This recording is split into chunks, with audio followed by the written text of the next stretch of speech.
This is the beginning of the construction of the first guest house at Mayapur. That was what you call the Lotus Building. It was designed in Calcutta by an architect named Mr. Gujarati who lived on the other side of the Pukur from Albert Road. He designed that nice building and showed it to Prabhupada, and he said, yes, this is a nice building. He said, build it. And this man, Mr. Gujarati, he had lines in his forehead. And Prabhupada said, oh, he said, you have natural tilak. It's a very good sign. And we were still living up front in the straw house. We lived up in that straw house for a long time, even when the deities were in this temple on the ground floor. That would be summer, because that's Kal Baishak season with those big cyclones. It would be so hot, and then these huge black clouds would come up, and then it would just be this heavy downpour, and then you'd have some, freshness for a few days.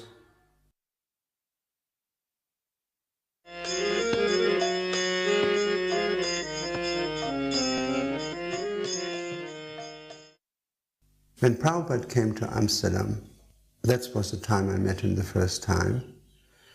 And so Prabhupada just came out of immigration and he saw me and he waved. And it was very ecstatic. I fell to the ground, paid my obeisances, and I laughed and I cried and I had so many emotions at the same time, which was extraordinary. Normally you either laugh or you either cry, but you don't have these emotions at the same time. Then he came to the temple and he gave a lecture. And the amazing thing of the lecture was, prior to that I could not understand Prabhupada's broad Indian dialect at all, particularly since English is not my first language. But the amazing thing was that as soon as he started talking, I could understand every single word, which was quite remarkable. I couldn't believe it. I went later, put on a tape, and I listened to it, and there it was. I understood every single word. It was kind of a miracle. It was 1971, and there was so many hippies at the time, and everything was a lot more liberal and free. This is Vondel Park. It's a very big park in Amsterdam. Hundreds of people turn up, actually. So Prabhupada did not give a class as such. He spoke very little, and he said that we should have kirtan and give them prasadam. That will be the best help that they can have at this point. Betanienstraat, which was the first place where we had a temple in Amsterdam, it was a garage in the street. Right behind was the red light district. And so Rabi transformed that garage into a temple room, and he actually built the altar. And the interesting thing about Amsterdam, because there were so many hippies, Mongol Arctic was always packed because they didn't sleep all night. They used to hear the kirtan reverberated around all the canals and the streets, and they all used to come and dance and sing with us. I mean, dozens of them every day, and after that they used to say for prasadam. So Amsterdam provided prasadam for literally thousands and thousands of people coming because they were so attracted. We were the only temple in Amsterdam in those days.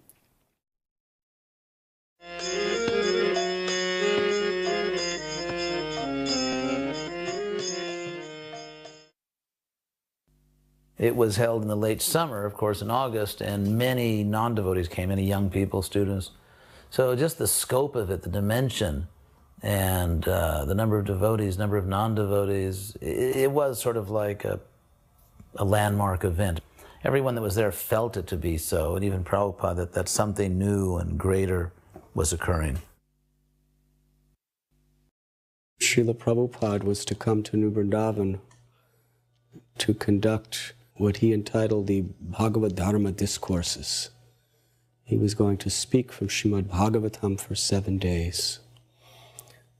The devotees at New Vrindavan, under the guidance of Kirtanananda Maharaj, were very, very enthusiastic to prepare the community for his arrival. They worked hard cutting down trees to construct a big pandal on the top of a mountain, the highest mountain of the area. That was to be the place where Srila Prabhupada would speak. Also, the devotees painted and renovated the house that Prabhupada was going to stay in. did so much landscaping, and especially they were working on building a brand new temple for Sri Radha Vrindavan Chandra, which was to be inaugurated on the night of Janmashtami by Srila Prabhupada. Srila Prabhupada drove in a black Lincoln Continental into the New Vrindavan property. It was ecstatic kirtan as devotees welcomed him. One thing that really made an impression on me at that festival was the loving concern by the sannyasis and senior disciples of Srila Prabhupada for all of us, preaching to us lovingly. We all sat together and ate prasadam. You could walk up to anyone and ask a question, and they would take the time to answer you and give you association. The feeling that we were a family, and there was Srila Prabhupada. He was our father. We all felt sheltered. We all felt protected. It was like a resurgence of energy and rededication. We all went back to our temples completely refreshed and rejuvenated and ready for whatever austerities we had to perform. Devotees with very, very deep enthusiasm stood and sat all around him very closely as he spoke his welcoming address, thanking the devotees for their hard work, their efforts, and giving a basic message of Krishna consciousness. Srila Prabhupada, through his words and through his smile, while sitting there on that Vyasasan under a tree at Bahulaban, satisfied everyone's hearts. All of the hard work and intensive labor that was offered by the devotees over the previous several months was completely fulfilled. It all bore fruit when Srila Prabhupada smiled upon us and expressed his satisfaction to be with us at New Vrindavan again. Cooking for the deities and doing the artiks. That was my service. So one time Srila Prabhupada was there when I did the artik. I had a wonderful realization. I turned around, I was dirty because I'd been cooking all day, and then they pushed me onto the altar. And I was totally embarrassed, but I turned around to offer incense to Srila Prabhupada, and I realized that he was always there on the Vyasa sign, that it was absolutely no different. And I still feel like that he's present, even though it would be nice to be able to see him more clearly. And so he was staying in the small house at Madhavan, and I was standing outside, and he came out. And I suspect he came out to pass urine, which I realized years later, but I didn't know it at the time, and I was just standing there. And he came out, and I didn't pay obeisances. I couldn't say anything. I just stood there like a deer in the headlights of a car and was totally terrified. But it was a wonderful thing because he smiled, he was so gracious. He smiled and made me feel so at ease and not like I had done something stupid or that I was, somehow lacking. That he was so kind. He just stood there with me for a while, and then he smiled and turned around and went back in the building. I mean, it's always been kind to me like that because I'm very shy and, I don't ever put myself forward. So he would put himself out for me. I had experiences like that with him where he would reassure me. That's what I felt like. Devotees from New York and various other centers brought van loads of boga for the festival. And there was a kitchen set up right on the top of the mountain in the most primitive conditions with oil barrels. They made stoves, and many dozens and dozens of devotees volunteered cutting vegetables, cooking with smoke bellowing up into people's eyes. But it was such a beautiful sight to seeing devotees from all over America working together in these very primitive forests of New Vrindavan, preparing prasad for Srila Prabhupada's Vyas Puja feast. And one time Prabhupada was sitting taking massage, and then right in front of Prabhupada, these two little kittens were wrestling. And they actually rolled right onto Prabhupada's lap. And so among the various zealous misconceptions that plagued us in our early days, one that we had is that, animals were so contaminated that it's horrible to even touch them. I was sort of appalled that these two kittens, they were cute, but they just rolled right onto Prabhupada's lap. And I was thinking, oh my God, an animal touched Prabhupada. But to my surprise, Prabhupada just started petting them. And Prabhupada said two things. He said, look, even here there is love. And what I immediately understood from that was that our original love for Krishna is so strong that even in the body of an animal or a cat, it still manifests in some way. And then Prabhupada said, if I put my head in your lap and you cut my throat, that is the greatest sin. He said the greatest sin is that if someone trusts you and takes shelter of you and then you betray them and cause them harm. You can be parents toward a child, it can be a man protecting a woman. Any situation where someone has sincerely trusted us and depends on us and then we betray them. This was such a unique altar arrangement here because I had Radha Damodar in the center, Jagannath on the side, and Prabhupada on the left. Used to having the picture of Prabhupada on the left. We had Prabhupada in person on the left, next to the deities. I'd never seen that before, that you had an altar where Prabhupada was sitting next to the deities in person. So that was real special. And then I remember after the Vyasa Puja ceremony, it was time for the feast. They didn't close the curtains on the altar. I don't remember ever taking feast where they didn't close the curtains on the altar. So this whole sequence of events, and then just looking around at that whole hillside, it was a panoramic scene of buses and vans and tents and just devotees and cows all over the meadows. And it was just like a chapter of Krishna book come to life. Now, I think it was the same day, and I was down at the barn, and I was, watching the Volkswagen go up the hillside, and the cows were all over that hillside, and they were decorated just like it's described in Krishna book with, patterns made from different minerals, all different colors and different patterns. And when Prabhupada looked out of the Volkswagen, he smiled like, I've never seen him smile except in that picture when in the Lilamrita, when Bridge stood up for the first time. He's just beaming, as Sally Agrawal described it, that oceanic smile. When Prabhupada looked at the cows, decorated like that, and he smiled like that. That little episode, it's just like one remembrance of how sweet the whole occasion was. And a devotee asked Prabhupada, what does it mean to have love for the spiritual master? What does love of the guru mean? And so I was thinking, Prabhupada would say, you have all these feelings in your heart, and you feel this and you feel that, and that's what I was expecting to hear. And Prabhupada said, love for the guru means you have taken initiation. You have made vow to the spiritual master and taken fire sacrifice. You keep your vow. That is love. And when I heard that, I said, again, that was one of those statements that Prabhupada would make where all the devotees, we were just taken completely by surprise, at Prabhupada's definition of love. That it was not a feeling at all, but keeping our vow that we made to him when we got initiated. And that is how we show whether we really have love or not.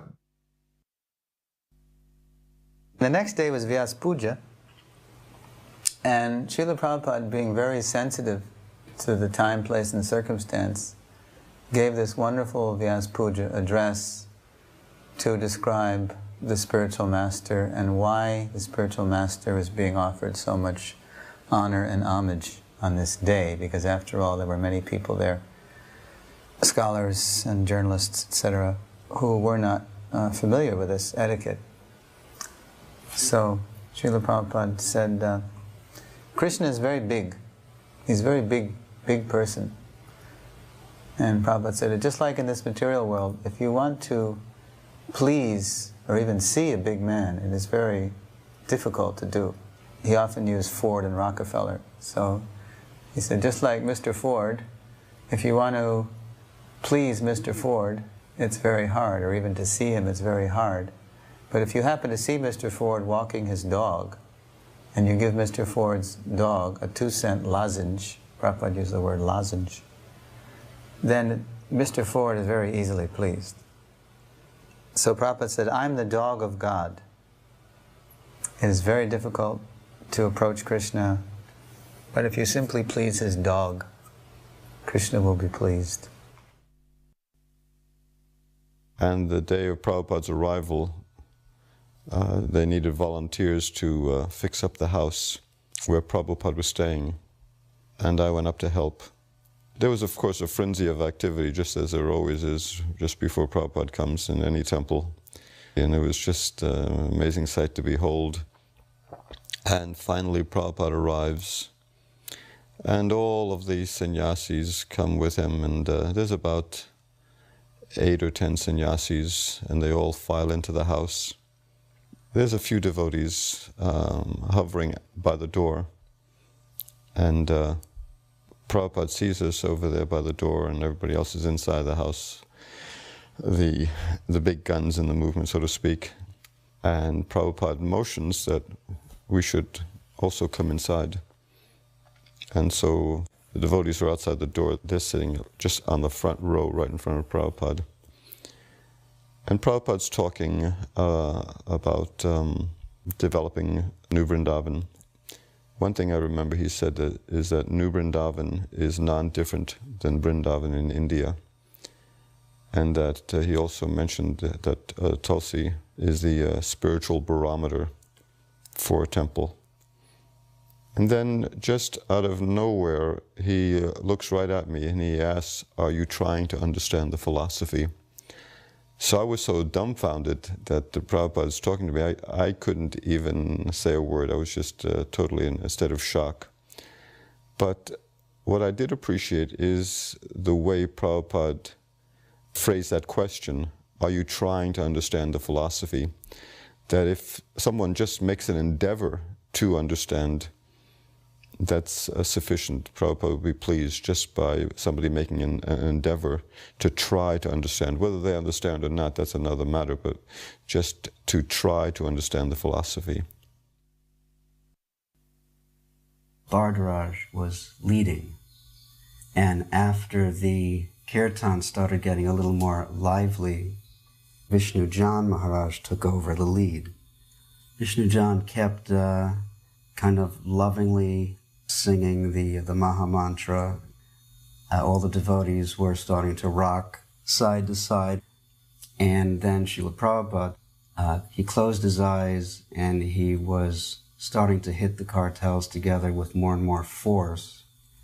At one point, which seemed to be the perfect crescendo of the chanting of Vishnu Jan, everyone was shocked when Srila Prabhupada interrupted Vishnu Jan and took over the kirtan. That had not been seen before. Prabhupada seemed to be in such an ecstatic mood that he had no choice but to take over the kirtan. And at that moment, everyone went absolutely mad. There was a rush toward the stage, and I was right in front of Prabhupada, and we were kind of crushed into the stage, and everyone's arms, it looked like 1,000 arms were outstretched to Srila Prabhupada. People started to cry. Srila Prabhupada's chanting was so beautiful. It's almost like the sky opened up, love of God came down, and it poured over all of us. Because at one point they were crying so much that they just started to whimper and gasp. I've never been to a kirtan like that before in my life, never since. And I think I cried for about an hour after that. The day wore on and we were fasting and chanting, and then nighttime fell, and the midnight arti. And after fasting and chanting, everybody's ready to break fast. But Srila Prabhupada has the devotees open up Krishna book, because now he wants to hear about Krishna. It's the appearance of Lord Krishna. So Prabhupada sits up straight and his eyes are open and he's all ready to hear and we're all ready to eat, basically. So Krishna's pastimes are being read. Now it's 12:30, 1:45, 1 o'clock. And everyone in the room except for Prabhupada is gradually being overcome by the forces of sleep. And we finished the first chapter, and then it continued into the second chapter and the prayers by the demigods for Lord Krishna in the womb, fairly weighty philosophical topics. And you would see these dandas nodding like divining rods, or like crossed swords crossing in the aisle, as the sannyasis bearing them would gradually be falling asleep. And then the rods would again split apart from one another as the sannyasis would jerk themselves awake, and then the rods would gradually descend again as the devotees holding them descended towards sleep. But Prabhupada was very staunch. He was there listening very intently. And at one point I remember looking around the room and everyone in the room was asleep except for Prabhupada at one point. It was really incredible. I was watching Prabhupada very carefully to see if he was going to fall asleep. And at one point, Prabhupada looked like he was starting to nod. And he just leaned forward ever so slightly, and immediately caught himself and sat back up straight. And with his right hand, he made a chopping motion, like, no, I won't fall asleep. And from that moment on, he was sitting there listening in rapt attention. Then suddenly, it's pitch black. The power had gone out. So I was thinking, what is Srila Prabhupada's expression going to be when the lights come back on? Is he going to be upset? What is he thinking about? It seemed like a very long time that the power was off. And when the lights came back on, Prabhupada had this huge ear-to-ear grin on his face. And the words that he said were, "So now Krishna is sitting on the lap of Mother Yasoda. I think you are all tired, so we can stop here." And all the devotees started roaring.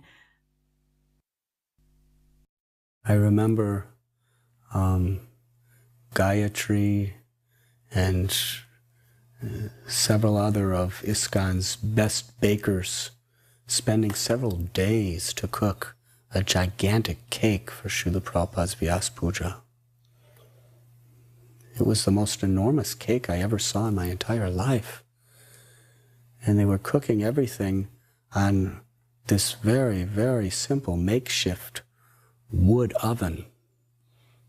The fuel was wood, and they made the oven out of some sort of big cans, barrels.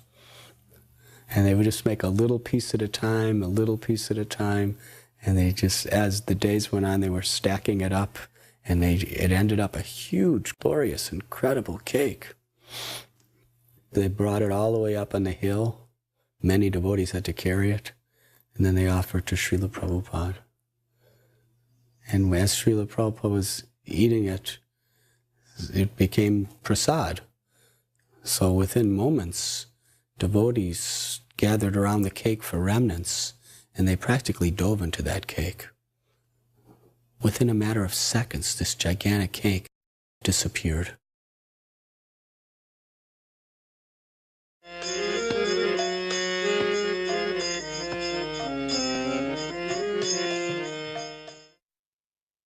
This was a really glorious return for him to Vrindavan. He just really enjoyed his disciples being there. And Prabhupada was really excited about going back there. I became his servant like a month before. And he had it planned out. And he would give little ideas of what his plan was. And that's what he said. He would be speaking in English, because it was for his disciples, he said. Not that he was going to speak in Hindi to the local inhabitants or Braj, but he wanted to speak to his disciples. He was training them up in Krishna consciousness. We lived in Keshi Ghat by the banks of the Jamuna, And every morning we would attend Mangal Arti in Keshi Ghat. And after that, Achyutananda Swami would take a Sankirtan party and would go all the way to Ramanreti, where the Krishna Balaram temple was under construction. And then would walk back along the Parikrama path that followed the Jamuna River and go to the Radha Damodar temple in time to meet Srila Prabhupada there. And Prabhupada would lead us in the Jai Radha Madhava prayers. And then he would speak on Srimad Bhagavatam, first canto, chapter 2, Divinity and Divine Service. And although we had heard what he was saying before, it was the basic Krishna conscious philosophy, in that atmosphere it had tremendous impact. I can't imagine how fortunate we were, that small group of us, to be in the most auspicious place, Vrindavan, and then within Vrindavan, in such an auspicious place where the Goswamis used to sit together, and to be there at such an auspicious time, Kartik, with Krishna's pure representative, Srila Prabhupada. It was simply Srila Prabhupada's kindness upon us that he made this arrangement to impress upon us this incredible philosophy of Krishna consciousness. So powerful, so important, so profound. So it was an incredible month, and a month that I will remember my entire life. Certainly, it moved me very deeply. But once we were walking in Vrindavan along the road, and it was just a couple of us, and all of a sudden, out of the blue, Prabhupada just stops, and he turned around, and he looked at me straight in the face, and he said, "So Dinanath, you will become a pure devotee?" Simultaneously, it was a question, but it was a directive too. He was inquiring, but at the same time, he was giving me a directive. And I immediately answered, I said, "Yes, Srila Prabhupada." Then, about a day later, we're walking again the same way.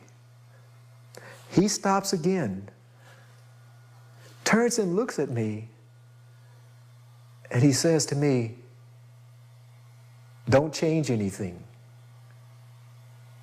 Turns back around and keeps walking.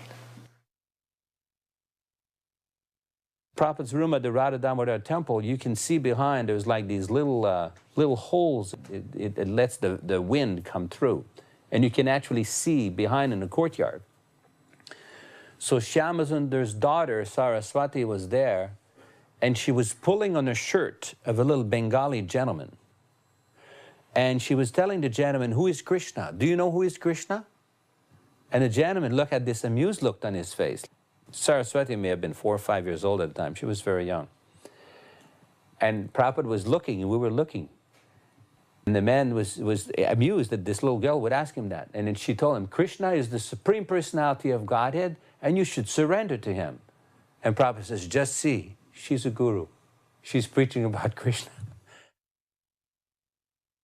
We were all sick with fever and dysentery, and because the conditions were very austere. And I remember Vishaka and I, we used to prefer to just jump in the Jamuna River, even though it was completely pitch dark and we couldn't see anything, we couldn't touch the bottom, rather than go in the bathroom, which was slimy and indescribable. So then Prabhupada would give lectures in the morning on Bhagavatam, and in the evening on Nectar of Devotion. At that time, the courtyard was just dust, and there was a lot of, I remember, rubble around it. And to me, the temple looked like it was bombed out. We couldn't even tell it was a temple, the front of it. It was all like crumbling, and the inside there was rubble everywhere in the courtyard, and it was dust.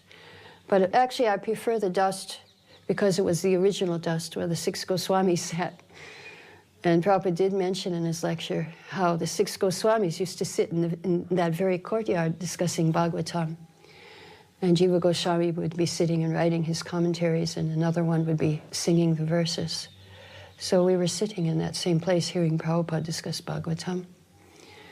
And then after the evening nectar devotion, Prabhupada would have darshan in his room. And that time, he would just talk very informally. I remember him warning us not to associate with the Babajis. And he talked about Markat Vairagya, that the monkey has many wives. He's vegetarian, and he's renounced it, but he has many wives. So the Babajis are like that. He told us, he said we shouldn't associate with them.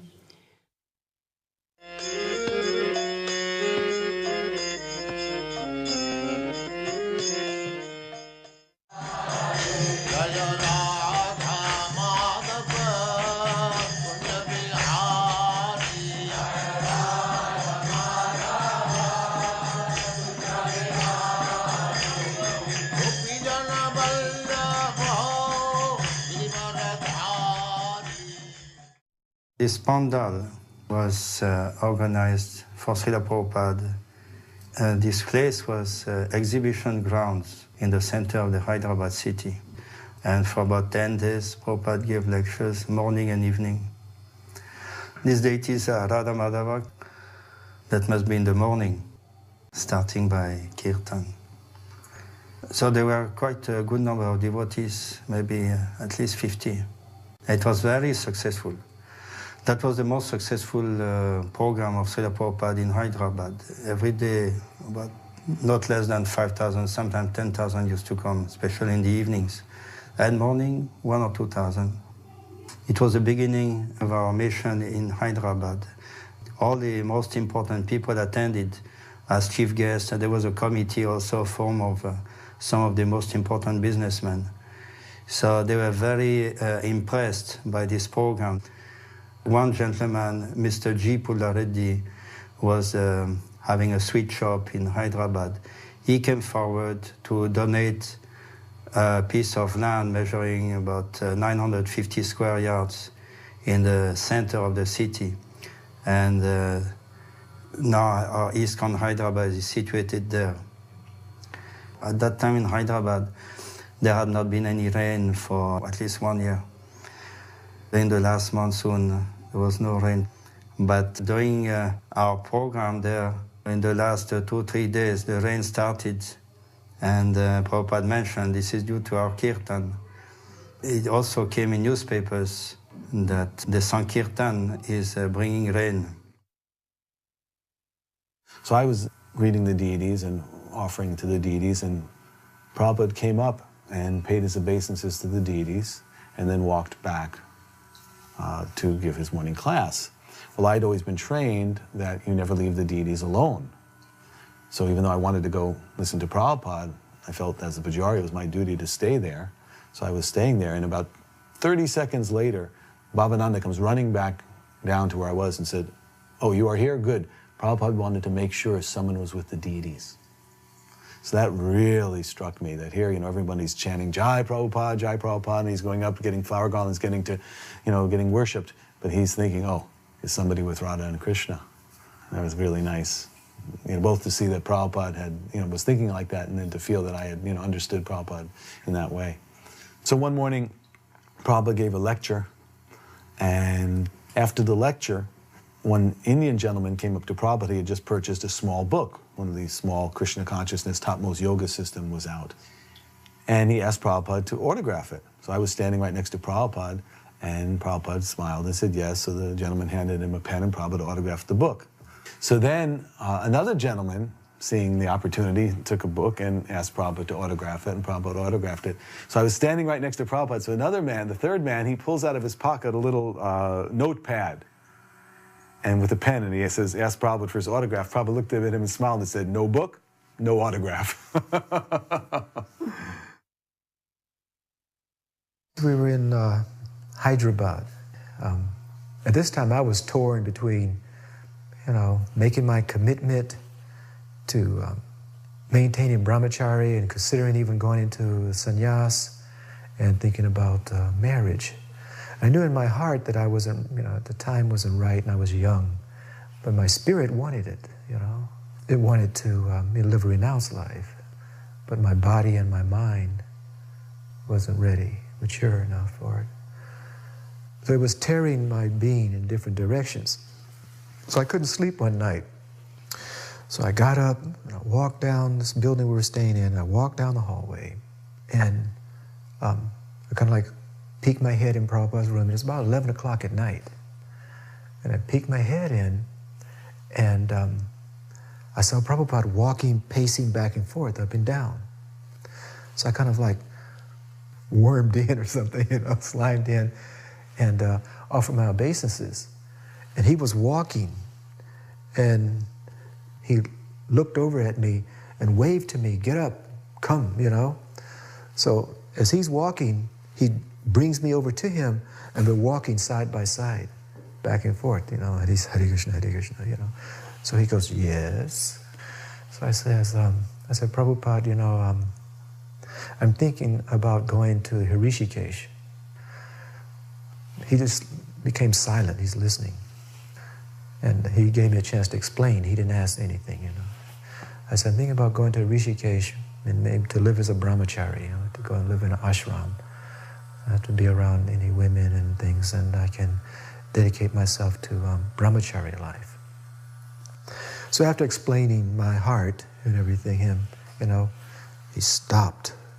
And it was like time stood still and the earth stopped, and everything.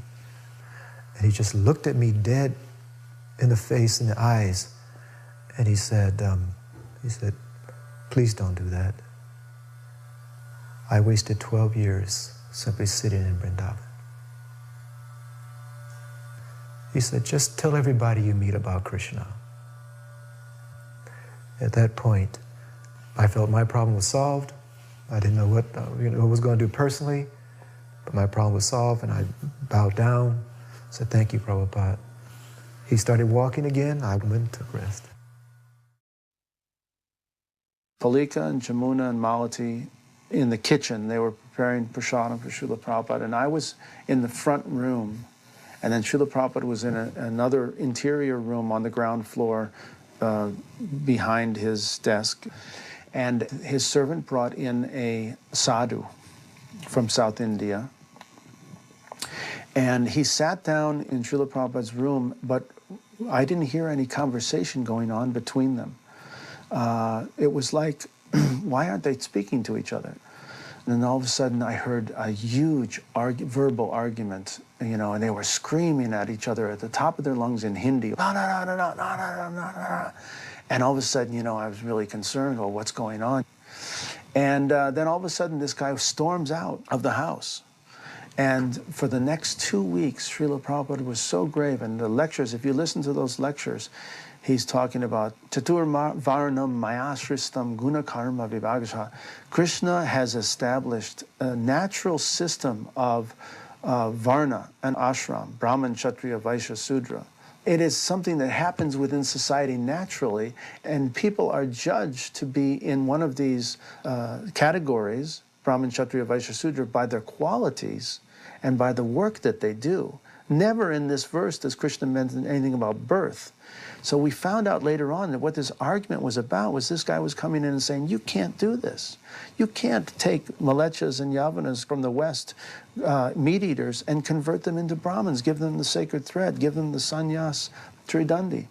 And of course, this argument had been presented in different ways to his Acharya, his Guru Maharaj, Srila Bhaktisiddhanta. So this was a fight that was going on for a long time, and Srila Prabhupada in the next 2 weeks quoted all the different verses from all the different shastras explaining that Krishna consciousness is a universal movement. It is not just for India. It includes the entire world. They wanted devotees to come down from Calcutta and Mayapur for a pandal, because they had no devotees there. So I took Radha Madhava from here, and that other Lord Chaitanya, Tarankanti Ghosh, had made for us. And we went down and set up the pandal there. Prabhupada was looking at the deities, and he turned to me and he said, "Is that Radha Madhava?" I said, "Oh yes, Prabhupada, we brought them from Mayapur." Anyway, he said, "You should not take from Mayapur." He said, "But what's done is done. When you take them back, they're to stay there forever."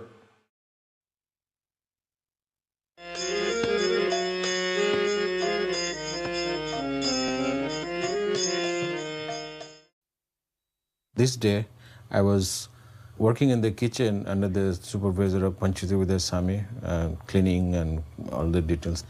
And it's already after 9 in the morning and nobody came for prasad. So I asked Maharaj, why nobody's coming for prasad? He said, in the temple there's a fire sacrifice. And I said, what is fire sacrifice? He said, Prabhupada giving initiation. After that they will come. I said, what is initiation? So I was insist to come and see what is a fire sacrifice and the initiation. I don't know anything about that. Maybe that was 3 or 4 weeks I was there. So he said, okay, you can go for 10 minutes, a lot of work to do in the kitchen. So I came and I stood in that side of the corner, watching what is going on. Then Prabhupada saw me. He said, you come and sit down for initiation. Then Prabhupada asked me many questions during that initiation. First, he gave me the beads. Then he said, what is your name? I said, my name is Sekhar Kumar, but Giriraj Swami and everybody call me Haridas. He said, okay, keep that name, but you must follow the teaching of Haridas. Then he asked me, do you follow 4 principles? Because I don't understand, I said, no. Then Giriraj Swami said, Haridas, those not eating meat, not fish, not drinking. I said, yeah, those I know, those I follow. Then gave me the beads, and then he sent me back. He said, now you go to kitchen and start working. The fire sacrifice is still not over.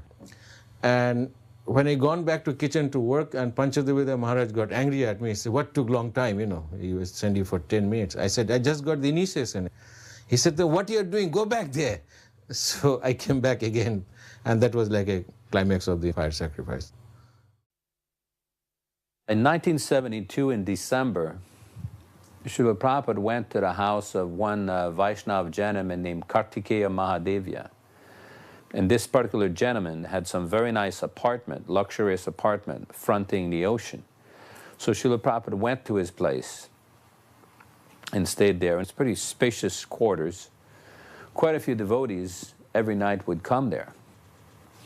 So we went to see Srila Prabhupada. We had come back from a trip to South India. We had gone to Madurai, Coimbatore, Bangalore, several places. And Prabhupada says, someday I want to go there and see. So Prabhupada said, would you please make arrangements to take me there someday? I says, okay, Prabhupada. And then we told Prabhupada, well, Prabhupada, we've been to some place in Coimbatore, and we worked really hard, and we were going to so many places, and we were trying to make life members, but we could hardly make any life members. And we went to some other place, and we hardly did anything. We just sat in the room and chanted. We ended up making like 20 life members. So we don't understand this. And Prabhupada said, well, you don't understand because you're too attached to the result. And then Prabhupada quoted that verse from Bhagavad Gita, Karmanya vadikaraste mafaleshu kadachana. That, you do your duty, but don't be attached to the result. And Prabhupada says, you leave the result to Krishna. And Prabhupada said, you leave the result to Krishna, act sincerely. And Prabhupada says, if you're very sincere, Krishna himself personally will see that you become successful. And Prabhupada says, but you have to understand, this is not simply about an amount of money. He says, you do the service, and Krishna will judge. Krishna will decide. And then Prabhupada says, my Guru Maharaj one time told me that even if there's not so many people, we can preach to the wall. That doesn't matter. We can preach to the wall. Prabhupada says, you just go on preaching, that's all. You just be sincere, preach, and Krishna will make it successful. The last day of the Pandal was a Sunday, and more people attended than ever before. There's tens of thousands of people in the huge Pandal. Prabhupada lectured very strongly from the Vyasasana, and then when he finished, the kirtan began, as it did every evening. This kirtan was especially enthusiastic. And then at one point, he got up off the Vyasasana and went before the deities, clapping. And then he started to circumambulate the deities with a very light step. He went around once, and then he went around a second time, and then a third time. And when he came before the deities, very gracefully, he put his arms in the air and he began to dance. It was almost as if he was weightless. He danced so effortlessly. And everyone was electrified by this. Everyone in the audience was riveted on Srila Prabhupada dancing before the deities. At that point, I was in the audience. I was photographing the Pandal program.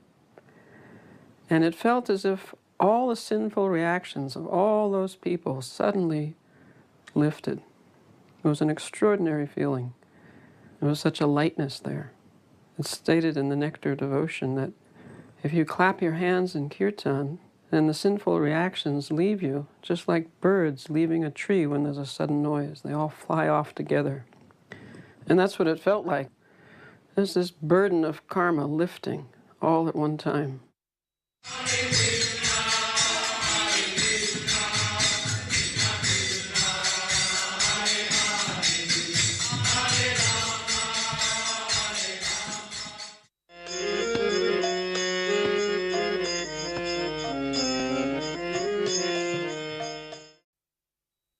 In spite of all the stories of Prabhupada, I, who had been an English major in college and read a lot of fiction, had always had an idea of there being a dichotomy between the author and his works. So I just always had this keenness to meet Prabhupada, the author of this book, the Bhagavad Gita, and other ones that were coming out. And when Prabhupada came to Australia, what struck me was that whether Prabhupada was speaking before an audience of 600-700 people or whether he was just in a room alone with me, he was basically speaking the Bhagavatam and the Gita. He was the Gita and the Bhagavatam. You know, you might think that someone would have a public persona, but then when they get back home, you know, there might be other topics of conversation. But he would preach just as strongly to me as the only other person in the room as he would in a huge rented hall with a large crowd. That inspired me to launch a very, very deep study of Srila Prabhupada's books. And I think because I did that and continue to do it to this day, I've never faltered in my faith in Krishna consciousness. We are selling about 25 to 30,000 rupees worth books daily.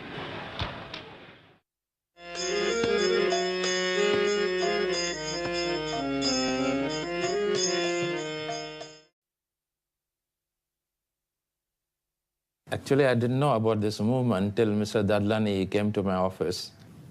He was our neighbor, and he came asking whether I could make arrangement for Swamiji's stay in Jakarta.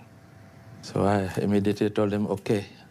At that time, there were not many hotels, so I offered to give our own building. We started to make preparation. We moved to another house and gave the whole building to Swamiji. Just Jina Trading. So this was our house, actually. We had a shop down, office, and we were living upstairs on the second and third floor. And Swamiji's room was my room, my bedroom. So I was very happy that he could stay in my bedroom and bless it. This is at the VIP part of the airport in Jakarta. So we have this special area booked for a greeting of Srila Prabhupada. And there are representatives of the Hindu Indian community and the Hindu Bali, means the Balinese Hindu community, but living in Jakarta. They call themselves Hindu Bali. So you have a selection of representatives greeting Srila Prabhupada and presenting talks. The Vyasa-san, we got a frame welded together which could be unbolted. And when it comes apart, you can stack it on top of a car or a vehicle. So this Vyasa-san appears here and also at Thakurdas Watwani's house and at the National Administration Building lecture, because we were disassembling it and moving it everywhere. When I was in the high school, this was about a year before Srila Prabhupada came to Jakarta. The devotees came to the school auditorium and they did a massive kirtan, whereby I was impressed and more curious to find out about them, because it was the first time I was seeing Americans doing something like Hindu kirtan. And although I already had some little background about my own religion from my parents, but this was something different. And after they did kirtan, I tried to find out where they were staying, who they were. In fact, I found out that they were staying not far away from the school where I was going. It was Gandhi School, and I went to visit them. And ever since, I always attended their morning kirtans plus the lectures, and I even went in the evening time. We had a small children's club that they started, and I was chosen as the president. So our activities were like make dramas from the Krishna book. I was asked to be vegetarian. I was not vegetarian. So Amoghadass said, you cannot help us in cooking until and unless you yourself become vegetarian. I asked them how long. I mean, it would take me to become vegetarian first and then help you. So he said, at least a month. You have to prove to us that you will have no tea, no coffee, no onions, no meat eating. And I actually started doing that, and soon after that I started chanting. I remember I brought my car and drove him in my car. And that car I kept with me for a long, long time. I didn't want to sell till it really broke down. So I thought since he had sat in the car, so I didn't want to sell it. But finally, the car was getting old and giving a lot of trouble. I had to sell it away. That made my mother very, very angry because she was seeing that I was becoming more and more Krishna conscious. And she was finding it difficult to cook separately for me. So she even tried to make it hard for me, like you have to eat what I prepare or not at all. So when I was really hungry, I had to go in the kitchen and cook myself. After I did that, my mother, I guess, felt pity about it, and she started cooking actually for me. After a while, only Amoghadass stayed, and it was then that he saw perhaps, this is what he said, that I see some sincerity in you and you want to see Srila Prabhupada. And I said, I do, but it sounds so impossible. Can we ask Srila Prabhupada to come here all the way, And then he said, yes, why not? Because Srila Prabhupada always makes trips around the world, and soon he might come to Malaysia and he will go to Australia, and looking at the position of Indonesia, it's somewhere in between, and we could ask him to stop by for a few days. So I said, how would I do that? And he said, well, just write sincerely to him. I will help you out, and I will send it to him. Srila Prabhupada always answers all the letters that come to him. I actually made a letter, but it was modified by Amoghadass on how to put the words like, please accept my humble obeisances in the beginning. I did not know anything about that. And soon after that, the letter was sent. In hardly, I think, 10 days to 15 days, I got a reply from Srila Prabhupada. It was a full page that he wrote. It was a very long letter, like, my blessings are for you, and if you have sincerely invited me, if Krishna decides, I could stop by for a few days. He did ask in his letter about how many devotees are there. Do you chant regularly? Do you have programs regularly? What are your activities? He did ask about. I hope you're keeping well. And I would like to come and preach to the people there. He did not stress so much on the Indians, but at that time there were more Indian devotees than the local ones. So this is at the house of Thakur Das Watwani. He had some pictures of Krishna posters that he bought from us in the hallway. And in this room where all the assembly is sitting, there's these big, huge paintings, one of Sai Baba, maybe Shiva, but none of Krishna. Srila Prabhupada gave the lecture in Hindi, and the questions and answers session, one man got up who was from Arya Samaj, and Arya Samaj are very atheistic. They deny the Bhagavad Gita, they deny so many things, that Krishna has a form, that God has a form. So this man actually argued with Prabhupada, kept arguing, and then Prabhupada, he called him something. And I remember the whole audience was shocked, but we couldn't really understand because we're in Hindi. As we know, devotees don't tolerate people who blaspheme Krishna in that way. After the meeting, they wanted to invite Prabhupada into the next room to eat. I said to Srila Prabhupada, they'd like you to come into the next room for some prasadam. And Prabhupada said, we can go now? And I said, oh yes, Srila Prabhupada, we could go now, but actually they'd like you to go into the next room and have some prasadam. And he said, we can go now? So I knew he wanted to go, so I said, yes, Srila Prabhupada, we can go. So we went out to the car and left. And they got very upset. But then the other thing is, which is seen in other times of history, the disciple can take some blame instead of someone blaming the guru. So everyone blamed me for escorting Prabhupada out of the situation there and said it was all my fault. That Prabhupada didn't leave, but I misdirected or misorganized. So in that way, I guess it's good because they, instead of criticizing a pure devotee, they just criticized myself. This is my sister and me. We were at the exhibition for the book sale. My mother changed a lot after seeing Srila Prabhupada. In fact, she told me that when she had a personal conversation with Srila Prabhupada, she had requested within her heart from Krishna to show whether this Swamiji who is sitting in front of me is actually a true Swami and an honest man. And she saw some light coming from Srila Prabhupada's eyes, some glitter, where she was very, very satisfied. And she told me about this incident after coming out from the conversation with Srila Prabhupada.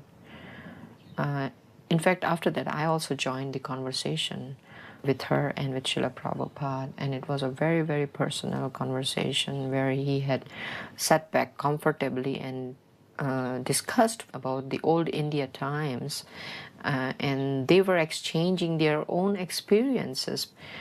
When seeing that, in fact, I was like looking at a sister and a brother talking to each other. And he told me about how during his young days he used to see his parents cook rice in the hot sand. And I said, Srila Prabhupada, it's impossible to cook rice in hot sand without fire. And he had laughed and he said, yes, what do you know, because you're born in the modern age. Why don't you believe me, he said. And I had to laugh and I said, of course, Srila Prabhupada, if you say so and if you've seen it, then it must be true. Then suddenly he asked us, so are there papadums here? What food do you eat? And we told him, both of us, that we cook Indian food. We get all kinds of vegetables here. It's almost like India, my mother told him. And he asked about papadums again. And then I said, oh, Srila Prabhupada, we get giant papadums. And he began to converse in Hindi with my mother. And he said, is she saying the truth? There are giant papadums? What do you mean by giant papadums? And then my mother told him they're double the size of Indian papadums. And then he said, who makes them? And I had to explain to him, Srila Prabhupada, we have cooks. In most of the Indian homes, we have local cooks whom we train up. Oh, so you train the cooks and they sell back to you the papadums?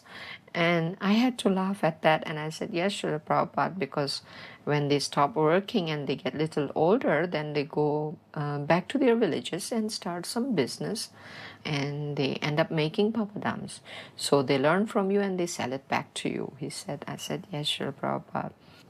So we had taken Srila Prabhupada some of the papadums and given it to him.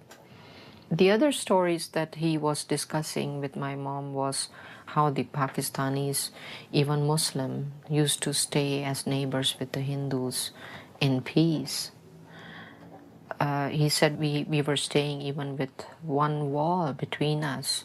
And my mother had mentioned that there were windows even in the walls that we could exchange sometimes food and other things that we cooked. There was a lot of conversation between them in Hindi, but he had also at that time told my mother, so you should read my books. And my mother told him, I don't read and write, I'm illiterate. And he said, but you can speak Hindi and you can speak Indonesian, so you should learn English. And my mother told him, I'm too old. He said, it's never too old to learn. And she said to him, but Srila Prabhupada, I have read Mahabharata and Ramayana all my life. And he said, they are very different from my books. And it's very important that you understand what you read because there are so many translations and they are very, very misleading. She had Ramayana and Mahabharata in Sindhi language. In fact, she used to get up very early in the morning, and even since childhood, I used to hear her recite those books. So I guess that was the effect on me that I came to know about Krishna consciousness. It was like every morning we used to hear her read those books. This is the gathering at the Lembaga Administrasi Negara. It's an auditorium beside the President's Palace in Jakarta. This is his first day lecture. Kirtans were held and a very strong lecture which was in fact recorded.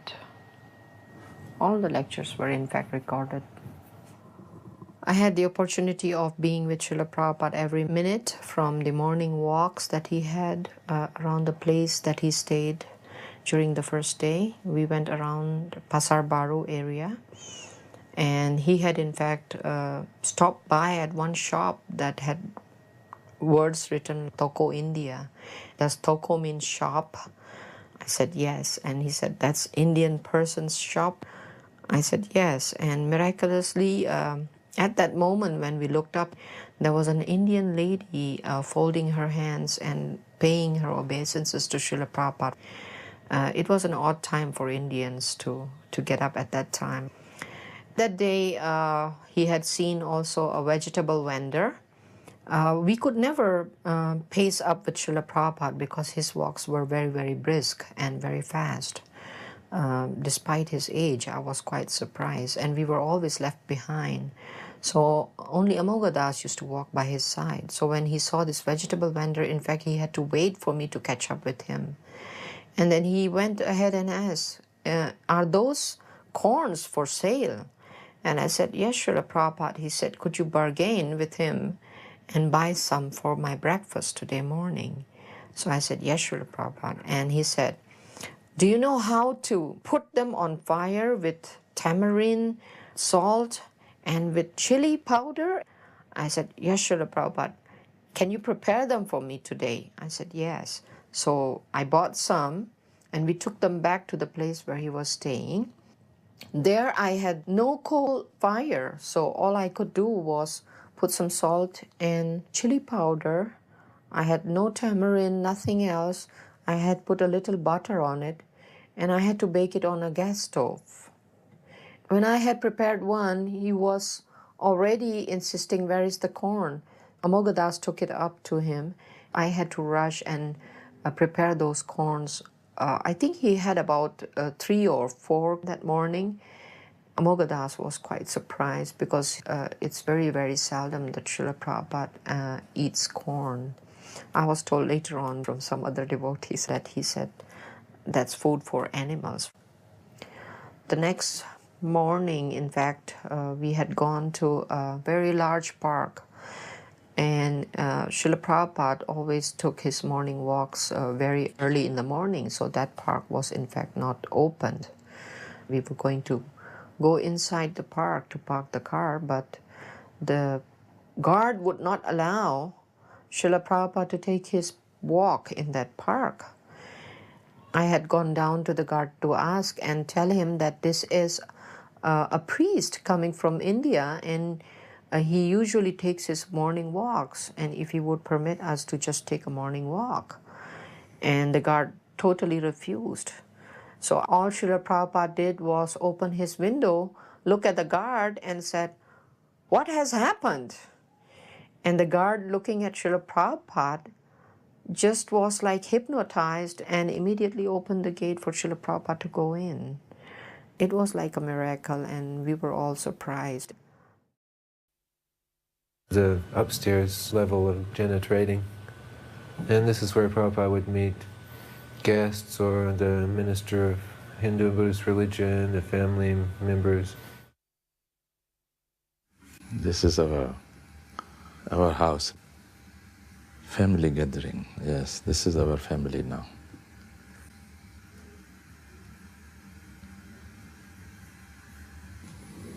This is my wife. She had just given birth to a boy, a baby. He told us to ask whatever we wanted. I don't remember, but it was quite interesting. We were very impressed. And he blessed all of us. I remember one question he asked me whether I believed in God. I told him, of course I believe in God. But he kept on asking from me, do you believe in God?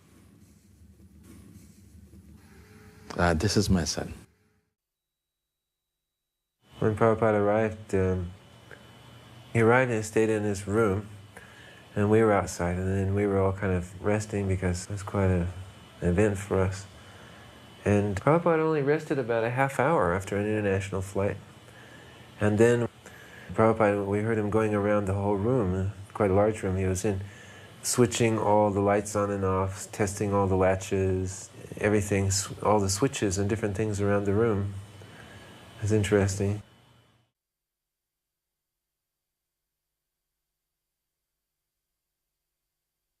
The next section shows Srila Prabhupada at the Hindu Bali temple at Rawamangalam.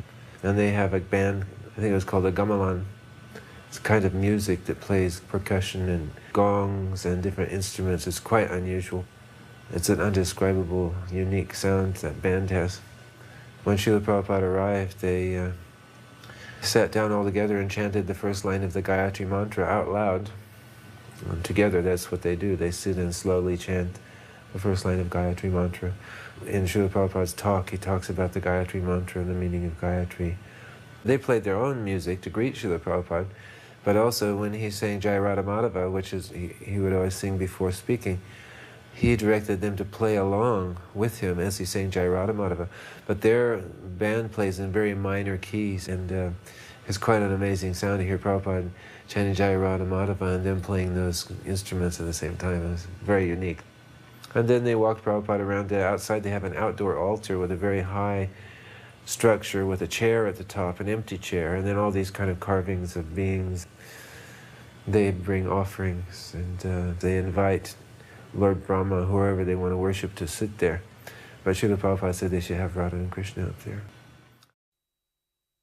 Is it possible for only one person to be initiated? Then Amoghadass said, Krishna consciousness believes in quality than in quantity. And I have spoken to Srila Prabhupada and said that there is only one sincere devotee that I see worth getting an initiation from you, and he has agreed.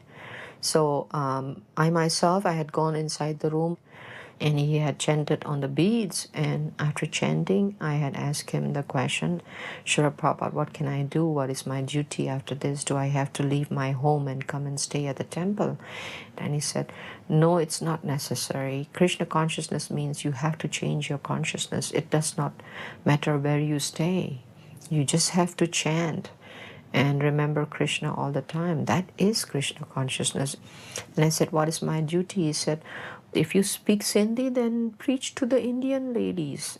Read my books, chant, and be happy.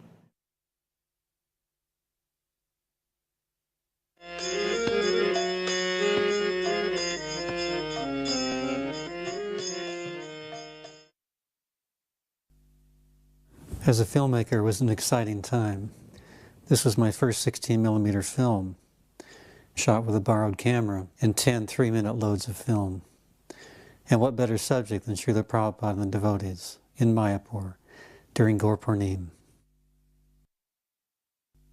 When the devotees came to Mayapur, then Prabhupada took us out on parikrama. He took us to the different temples and showed us Lord Chaitanya's historical pastime places. And then he wanted us to go out every year. So here we're going to Srivas Angan, where the original Sankirtan party was held, and we're dancing very enthusiastically at the place of the original Kirtan in the garden of Srivas.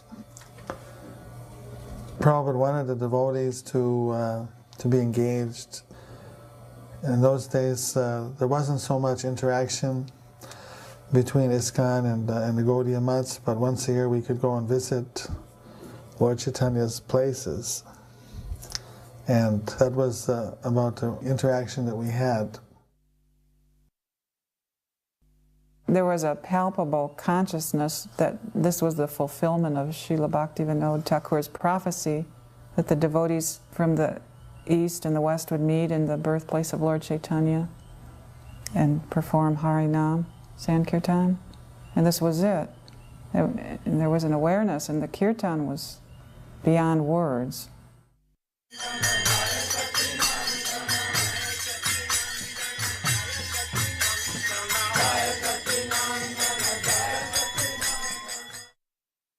This is the birthplace temple. Originally, the birthplace temple was actually a grass hut because Lord Chaitanya was born in a grass hut. And then they changed it to a concrete replica of a grass hut.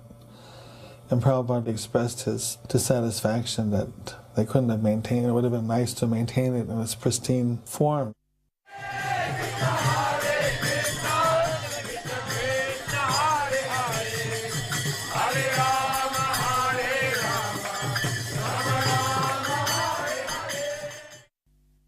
Mayapur was a cow shed and a cement go-down and a construction site. And the devotees were staying in tents. It was very austere. This is the Lotus building, the first building. Prabhupada was very much involved in the whole construction. Every time he came, he wanted to see what was happening. He'd go on a tour of the building, see how it was going. He was personally sending the money for paying for the construction. He would get donations and he would send it. When the building was partially finished and we already started to live in it,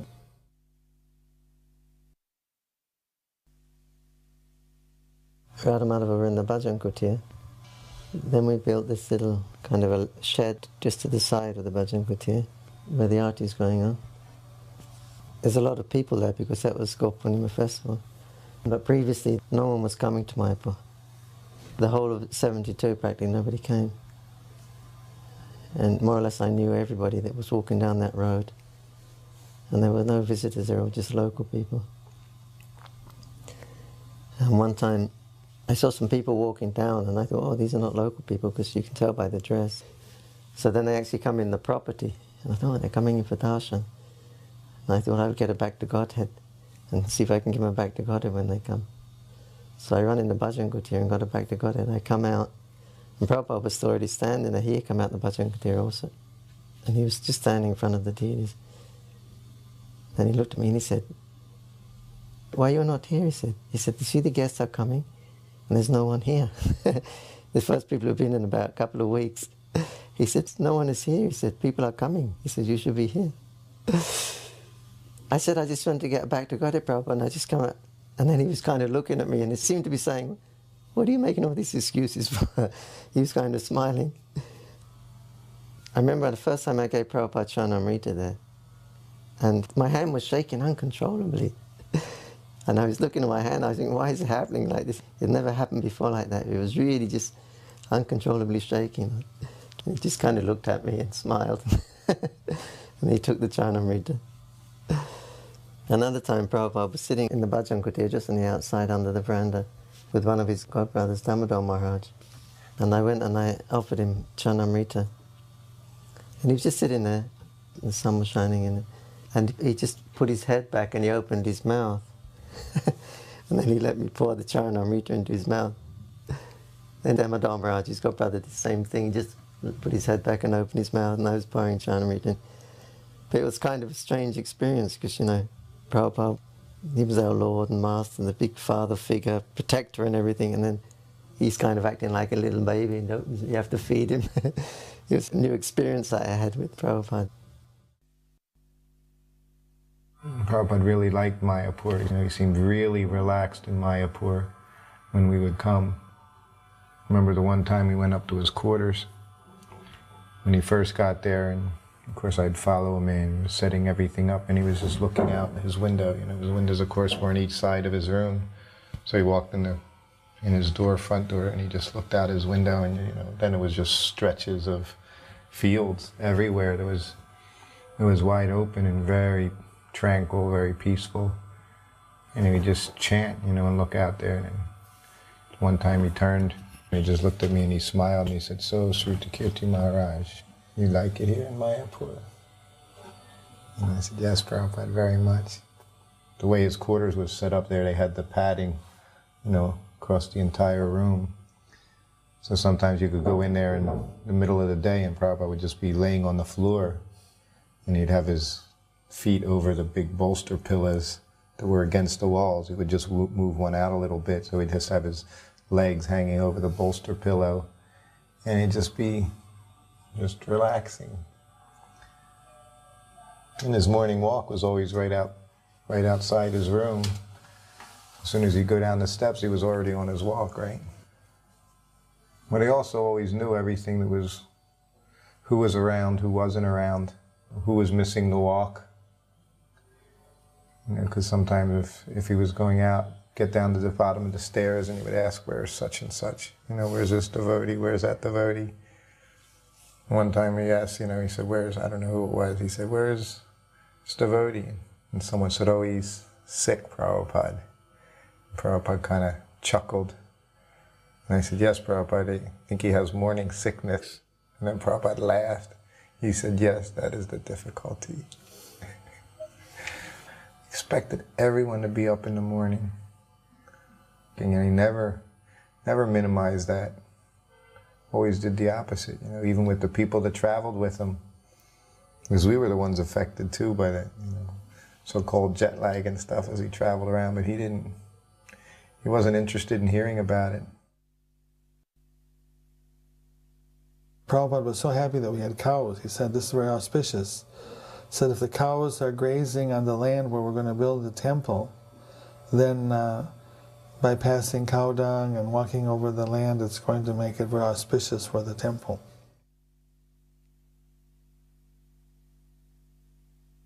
Prabhupada wanted us to feed the local villagers, so we had, even before we had a building, we had a big pot for cooking and distributing prasadam. Prabhupada used to go on walks, and he liked to walk along the pathways in between the fields. He called these the little highways. As he'd be walking, then the villagers would offer him respect and pay obeisances. It was a very informal, friendly environment with all the local villagers. Prabhupada would walk out in the fields and then he'd look and say, "Here there'll be a spiritual city one day." I have seen that Prabhupada morning walking time, one villagers, he's taking some sabji, vegetables to nearby market. Then Prabhupada stops suddenly. Then he says, "Why you are going?" "I have to sell this vegetable to the market." Then Prabhupada says, "Why not you are giving to the temple? You can serve Radha Govinda by giving your vegetables." Then he has agreed. He purchased all the vegetables, big bucket he purchased. Then he told Jayapataka. Then Jayapataka paid his amount. He told that vegetable man, "Please you come every day and talk to the temple manager and give sabji, fresh vegetables to the Radha Govinda." He has all the time mind to give fresh flowers, fresh vegetables, fresh fruits. I have seen also sometimes in Calcutta somebody purchase not fresh fruits. So he was very annoyed. Why you do not buy the fresh fruits for Radha Govinda? So I have seen same thing, fresh vegetables he likes to offer Krishna. Prabhupada was going on a walk and he called me because he said he wanted me to take the part of the material scientist. Then I said to him, "All right," speaking as a scientist, I said, "We will not argue whether a soul exists or not. We'll just take it as a given that a soul exists. So my question to you is that we will create the right properties in our laboratory and in our test tubes so that your Krishna will send a soul into a test tube. Is that premise accepted by you? Is that acceptable? Because if I was thinking, if I can get Prabhupada to say yes, then I'll say, then we have created life. And then Prabhupada just said, you rascal scientist, you will not tell Krishna where he has to send a soul. Prabhupada sometimes used to go for a morning walk there on the Ganges. It used to take about almost 20 minutes to walk there. At that time it was way, way over the other side. And one time actually they all took baths there. They were all sannyasis, I think, or at least brahmacharis and sannyasis. And Prabhupada said, you can take a bath if you like. They said, Prabhupada didn't bring any gamchas. He said, it's okay, no one's around. You can go in your kopin. So everybody jumped in the Ganga, and then Prabhupada went in also. He had a gamcha, his servant brought him a gamcha. And he also went in. And then they started fighting, splashing and everything like that. And Prabhupada said that, this is okay. He said, Lord Chaitanya, he was also doing this. Then someone started to splash Prabhupada, Madhavisa Maharaj, I believe. Mildly, in a playful way, but he was giving little splashes with his hand. But Prabhupada said, don't become too familiar with your guru. He reprimanded him. And Guru creeping in, and they were pouring water on Prabhupada's head with their hands, chanting Chintamani Prakara Sadmasukal, chanting Chintamani prayers. Another time he said, if you build a road from our ashram to the Ganga, nice road, he said, I will come every morning for a walk here. And another time he said, be careful, because the Ganga could come and take away all of our property. For several years, the Ganga was constantly changing course. Then the course was diverted right over to the property. But then the government took action. They made some proper embankments there with bricks. But it came very, very close, right up to the road. But now it's gone back to a steady course, which is a very good symptom, because in the Nabadita Mahatmya, it's predicted that for several hundred years, about 400 years, the Ganga will constantly do this, actually flood the whole area. And then after 400 years, Bhaktivinoda Thakur mentions, then she'll go back to a steady course again. And then he said many, many bathing ghats will be built on the Ganga, and many, many temples will be built, and many household dwellings will come up. And there will be, of course, the Adbhut Mandir, a very astonishing temple, will rise, from which service to Lord Chaitanya will spread all over the world. So now we're seeing this. Now the Ganga is more or less settled. There are permanent ghats being made. ISKCON's made one. Madhav Maharaj has made a permanent ghat. And there's hundreds and hundreds of dwelling places now, all over the place. We have our Grihastapara. Then just outside the master plan of our project, there's so many houses. And the community members also of the Chaitanya Math and Jogbit, Gaudiya Math, they're also building little houses. There's hundreds of little houses. It's all protected by Nityananda Prabhu. So these are good signs. One day it was a Govardhan Puja, and we built a big mountain of rice, and we fed many people. And the people took their leaf plates after taking prasadam, and then they threw behind the building. And then Prabhupada was living up on the second floor. And we were sitting in the room together, and then he heard dogs barking and kids shouting. And so then he got up and walked back on the veranda behind his room. And he looked over and he saw that there was this big pile of leaf plates of people that had eaten their meal, and there was little scraps on the plates. So then there were some very poor children with sticks in their hand, fighting off some very hungry dogs, trying to get the scraps of food that people hadn't finished eating on their plate. When Prabhupada saw that how these children were so hungry that they had to eat the things that people threw away, and how they were fighting with the dogs to get these scraps of food, tears swelled in his eyes, and he said, we had to see that nobody goes hungry within a 10-mile radius. The temple is the house of God, God's everyone's father, Krishna's everyone's father, so in the presence of the Father, the Son doesn't go hungry. So like that, we have to make an arrangement that people get fed. And so that was inspiration for regular prasadam distribution. And I remember one time watching Srila Prabhupada, while all the people from the villages were out taking prasadam, he would go to the little window in the hut and then look out and watch them. And then I would remember the verse, Chatu Vidhasri Bhagavat Prasada, that the spiritual master is very satisfied if he sees the devotees taking prasadam. And he looked very happy, he looked very satisfied. Prabhupada was trying to involve his godbrothers and work cooperatively with them. Especially he made a lot of effort with Bhakti Rakshak Sridhar Maharaj because they were very old friends. He used to come and visit Prabhupada in his house and stay at their guest house. So he was inviting him to come even to the West and see the temple, see how the preaching was going on. But he declined, he said it was too far. So he invited him to come over to Mayapur. So he agreed to come. So then Prabhupada had him share a seat on the Vyasasan with him. And he was very, very accommodating and loving to him. Prabhupada invited all of his godbrothers to come. And they were all coming, one at a time or two at a time, throughout that whole morning. And he spoke to everyone and he said exactly the same thing to everyone. He said, we're having some success in our preaching, and so we have some good facilities now. And he said, and you are all experienced preachers. You have been trained by our Prabhupada. He said, so I have all these buses coming out. It's that time when they were bringing all those Mercedes buses. He said, I have many buses, so I can give you all a bus, and I will give you men.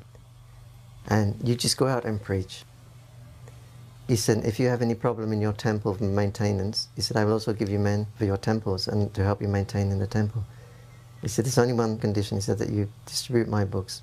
My books are to be distributed on these parties. He said, but you will lead, you will preach. Unfortunately, not one of them accepted his offer. And Prabhupada really tried to get them to work together again.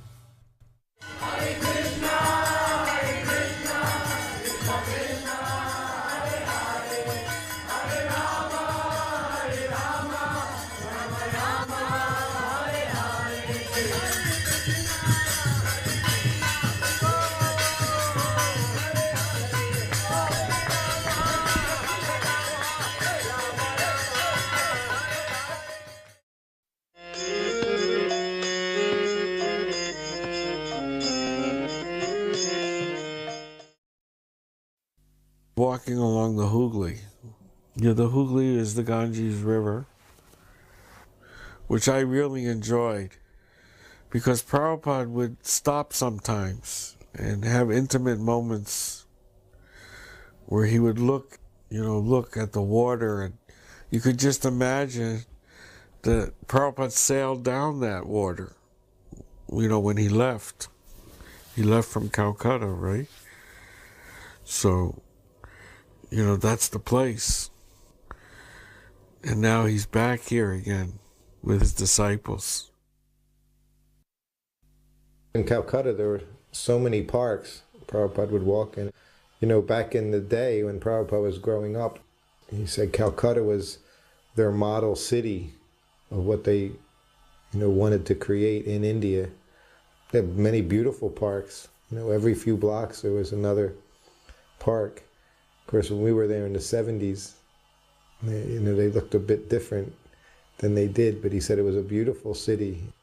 That was their model, he said, of what they wanted to accomplish in India everywhere, and they did it in Calcutta.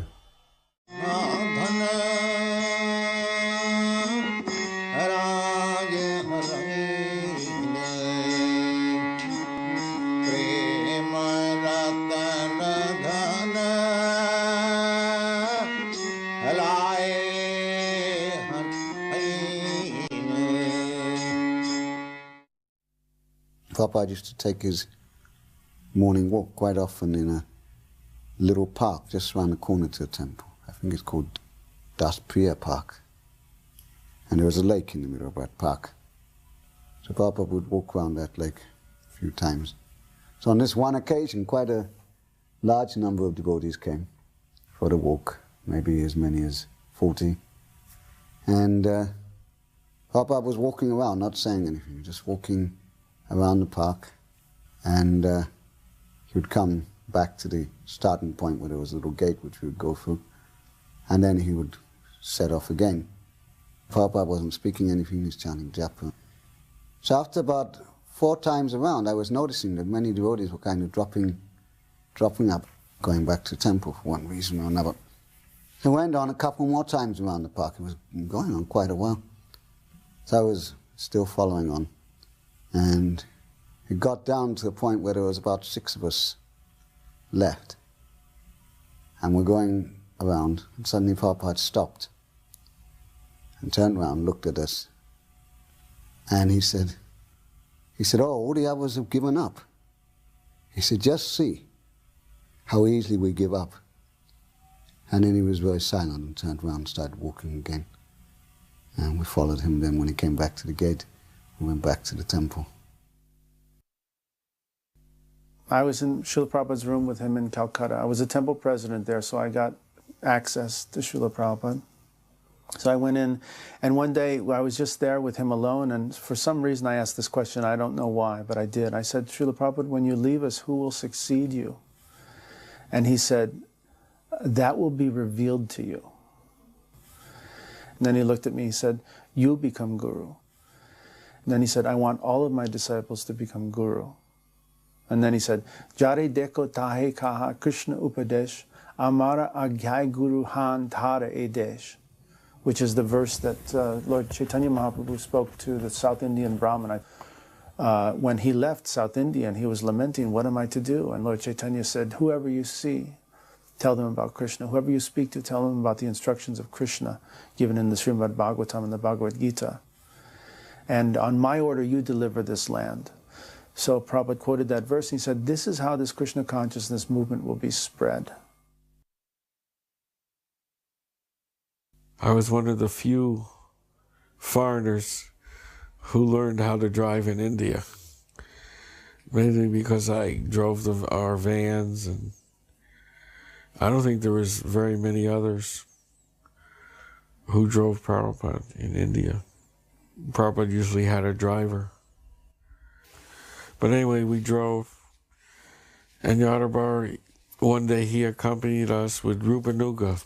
It's just Rupanuga, me, and you. And there was very few of us, so there was no talking or conversations. But it was the best morning walks because of the area where we were in Calcutta. This was Prabhupada's hometown.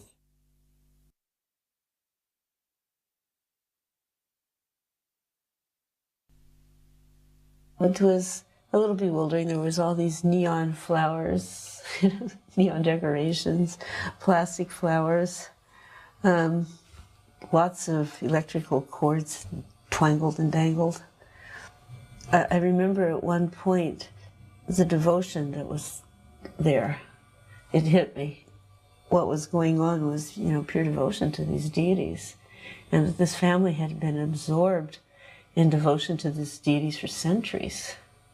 And that Prabhupada was absorbed in devotion for these deities. So that suddenly, the picture changed.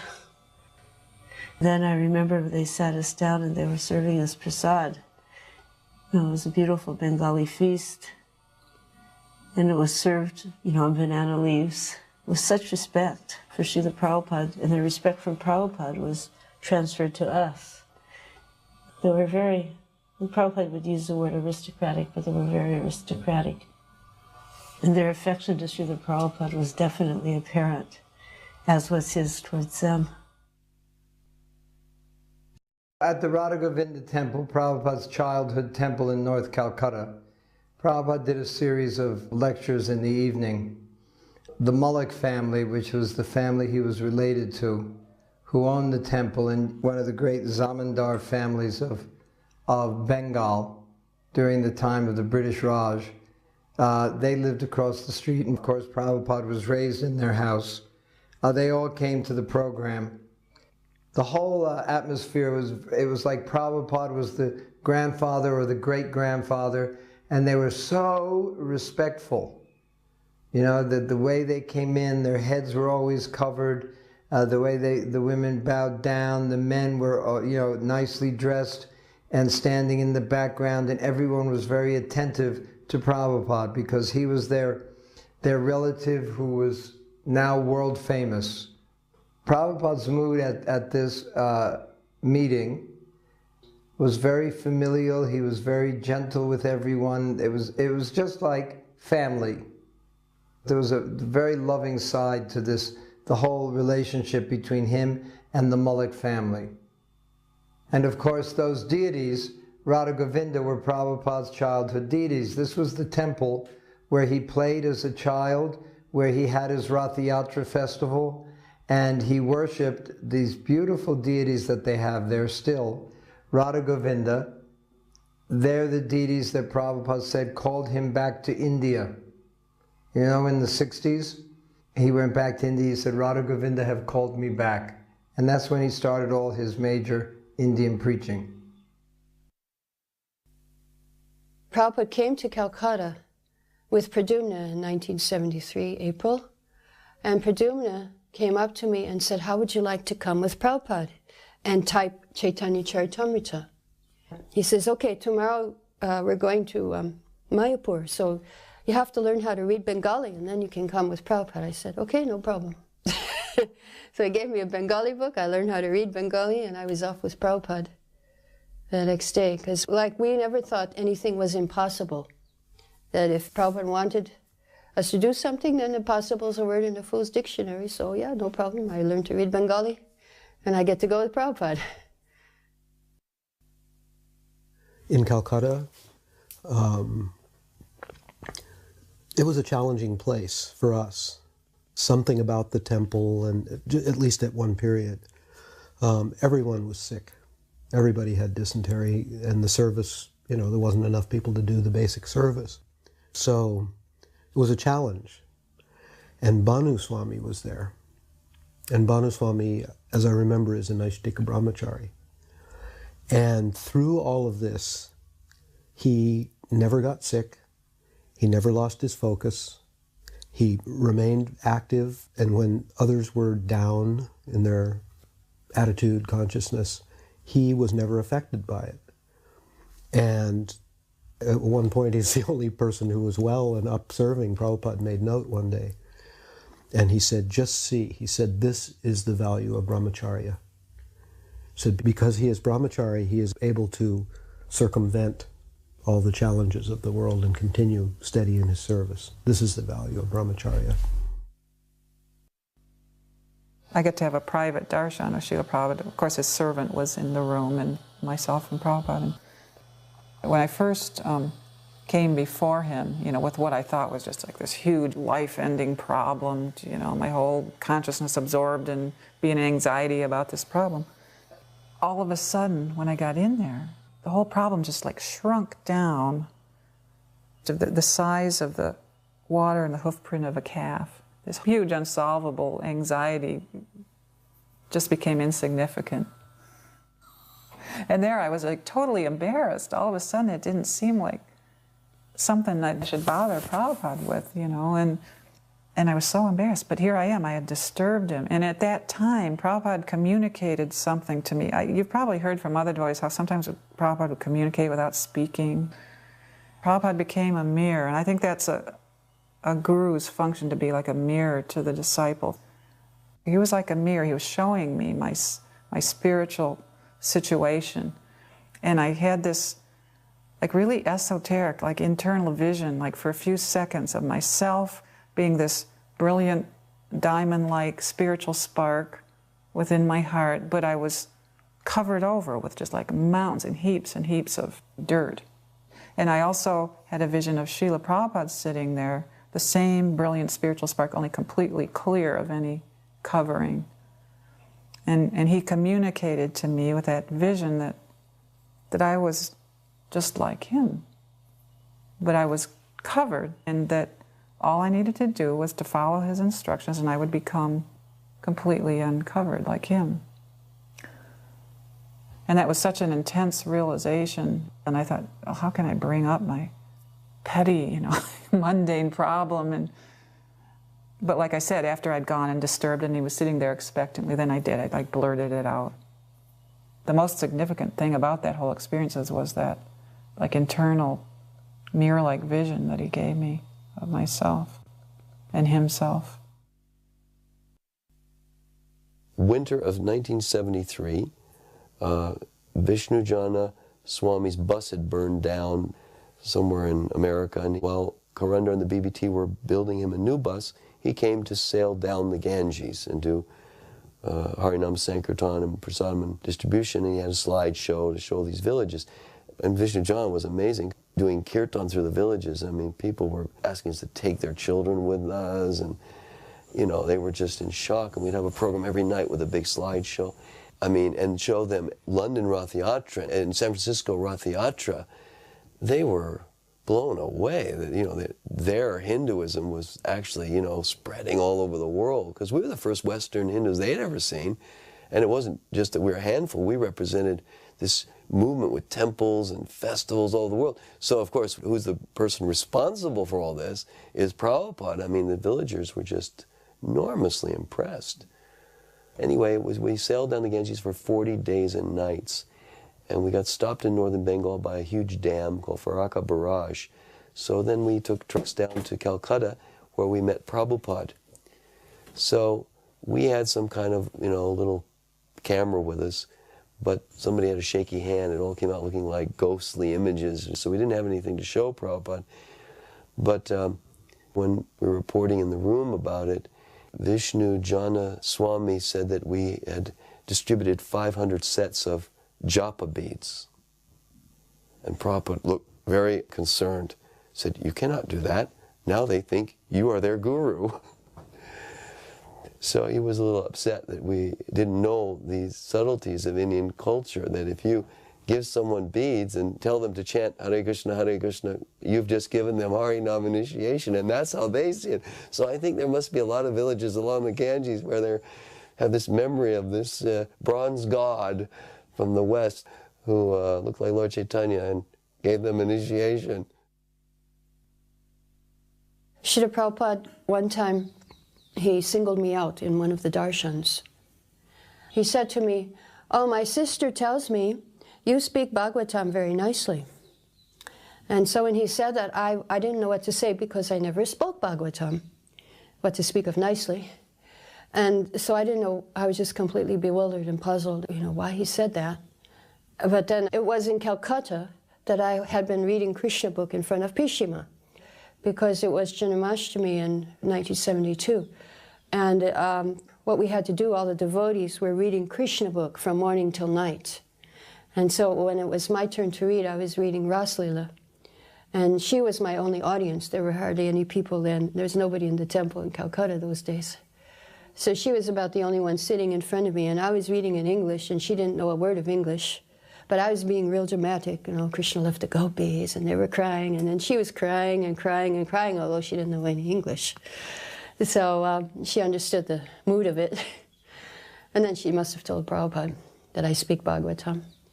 But then now, 30 years later, I thought about what Prabhupada said. And in Prabhupada's lifetime, I never spoke Bhagavatam, and even for 27 years, since when I was a devotee, I never spoke Bhagavatam. But now I'm speaking Bhagavatam. Just this year, when I was speaking Bhagavatam in Viaichi, it struck me that Prabhupada's words came true. Even though I didn't understand what is he talking about?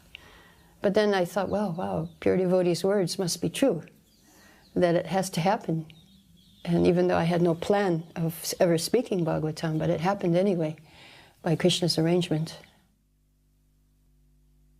We were in Prabhupada's room in Calcutta, and Nanda Kumar brought in a letter for him to sign. And Prabhupada looked at the letter, 2-page letter, looked it over, and then grabbed the pen and goes, A, and then C, and then this big Bhakti Vedanta, and then big capital Swami. And there was a life member there, and I was there looking at this, and we kind of looked at each other, you know, when we saw the signature. And Prabhupada noticed it, and he looked at the life member and he said, yes. When I was at Scottish Churches College in Calcutta, my professor witnessed my signature also, and he said, ah, that is a royal signature.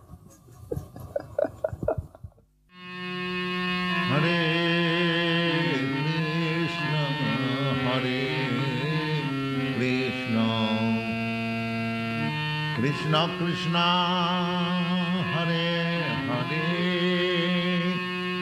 Hare Rama Hare Rama Rama Rama Hare Hare.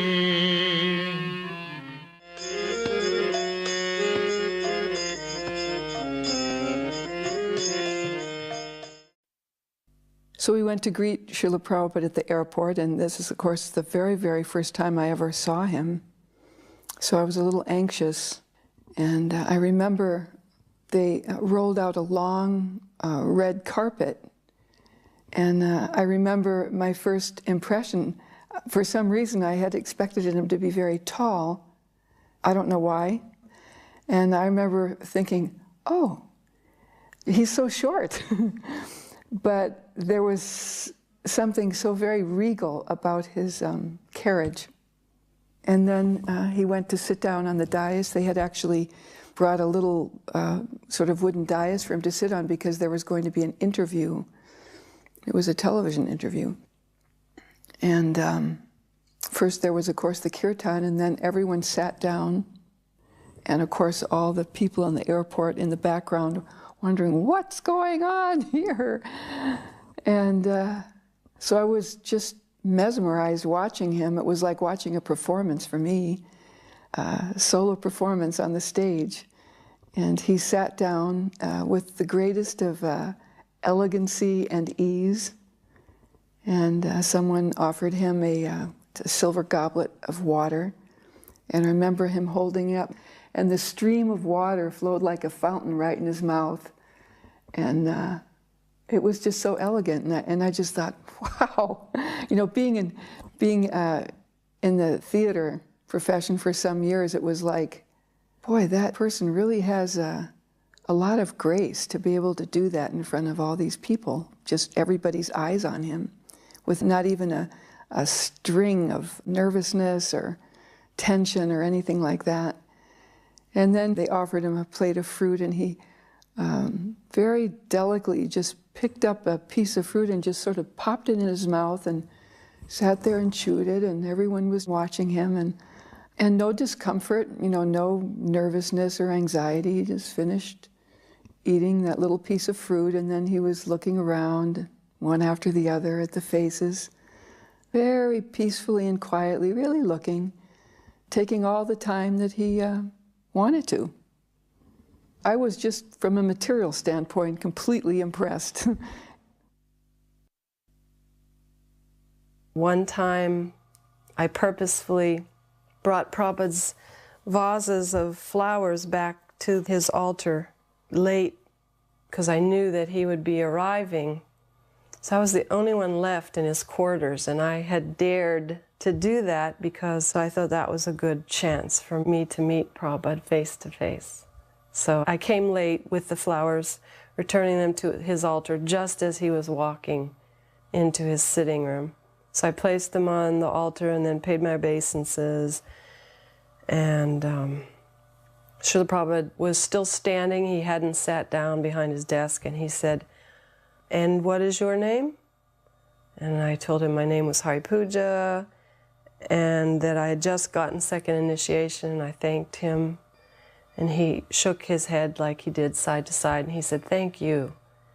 And then I left. I was very happy that I'd got to talk to Srila Prabhupada face to face. The next day in his lecture, I can't remember it, but the idea was that Prabhupada had mentioned that even a sincere flower girl can make progress and go back to Gladhead. So of course I was thinking that he was recognizing me. I had just graduated from Yale University. I'd been living in the temple for 3 weeks, but I was always afraid that my ex-fiancée, who I had just ended the engagement a few weeks ago by slipping away to live in the temple, I was always afraid she'd come to the temple and drag me out. So I prayed to Radha Govinda, Sri Radha Govinda, please Krishna, get me out of this one, and I promise you never again. A few weeks later, Prabhupada came, and I was sitting in front of him as he gave a Sunday feast lecture. And Prabhupada began to roar with great transcendental strength that if you're optimistic about material life, you're an animal. If you're a human being, you must be pessimistic. While he was roaring like that, I felt this tap on my shoulder. And I looked, there she was right behind me. So all this is going on right in front of Prabhupada. So I kind of looked at her, and Prabhupada continued to roar. And I didn't bat an eye. I just turned right back and looked at Prabhupada. And I could see out of the corner of my eye that she was about to burst out crying in the middle of the temple room, like, what's going on here? Here's my dearly beloved, you know, and now he doesn't even blink an eye at me. He's just totally absorbed in this person.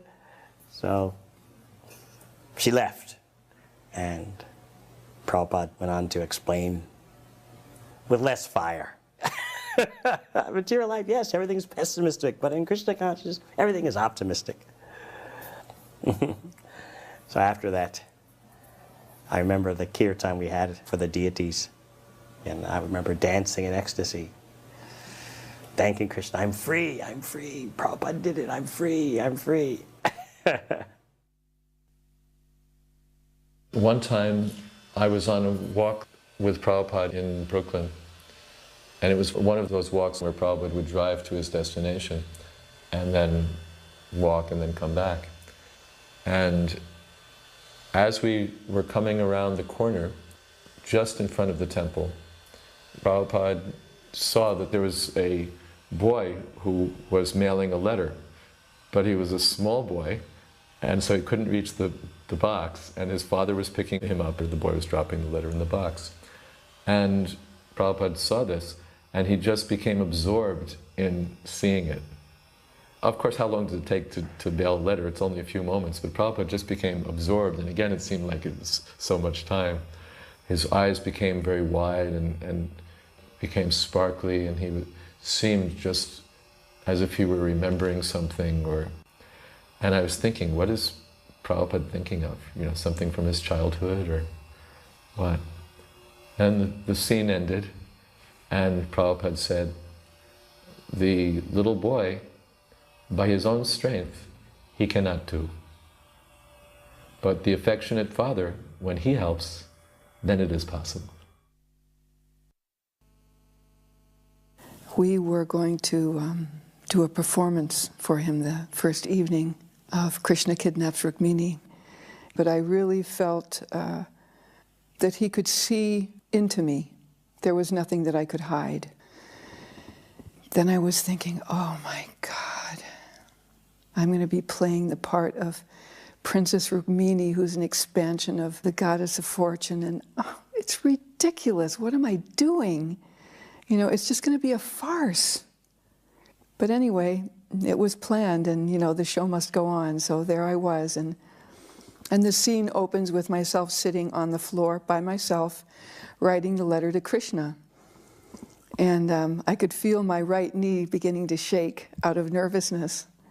And then I remembered something my director said. He said, whatever comes up for you, just use it in the part. Find some way to integrate it into the role, you know. And then I just realized, well, she probably was in a very anxious state. I mean, here she was to be married to somebody she didn't want to be married to, and she was totally anxious. And also I noticed as my eyes went up, even though you don't really look at anybody, you still sort of have a feeling. And as my eyes passed Srila Prabhupada sitting there and moved up, just this ease came over me. It was like he put this blessing on me or something.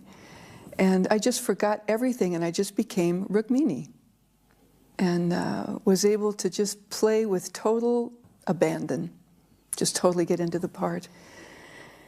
And then we finished, and there was grand applause and everything, and we went down to the dressing room, and I was completely drenched with sweat.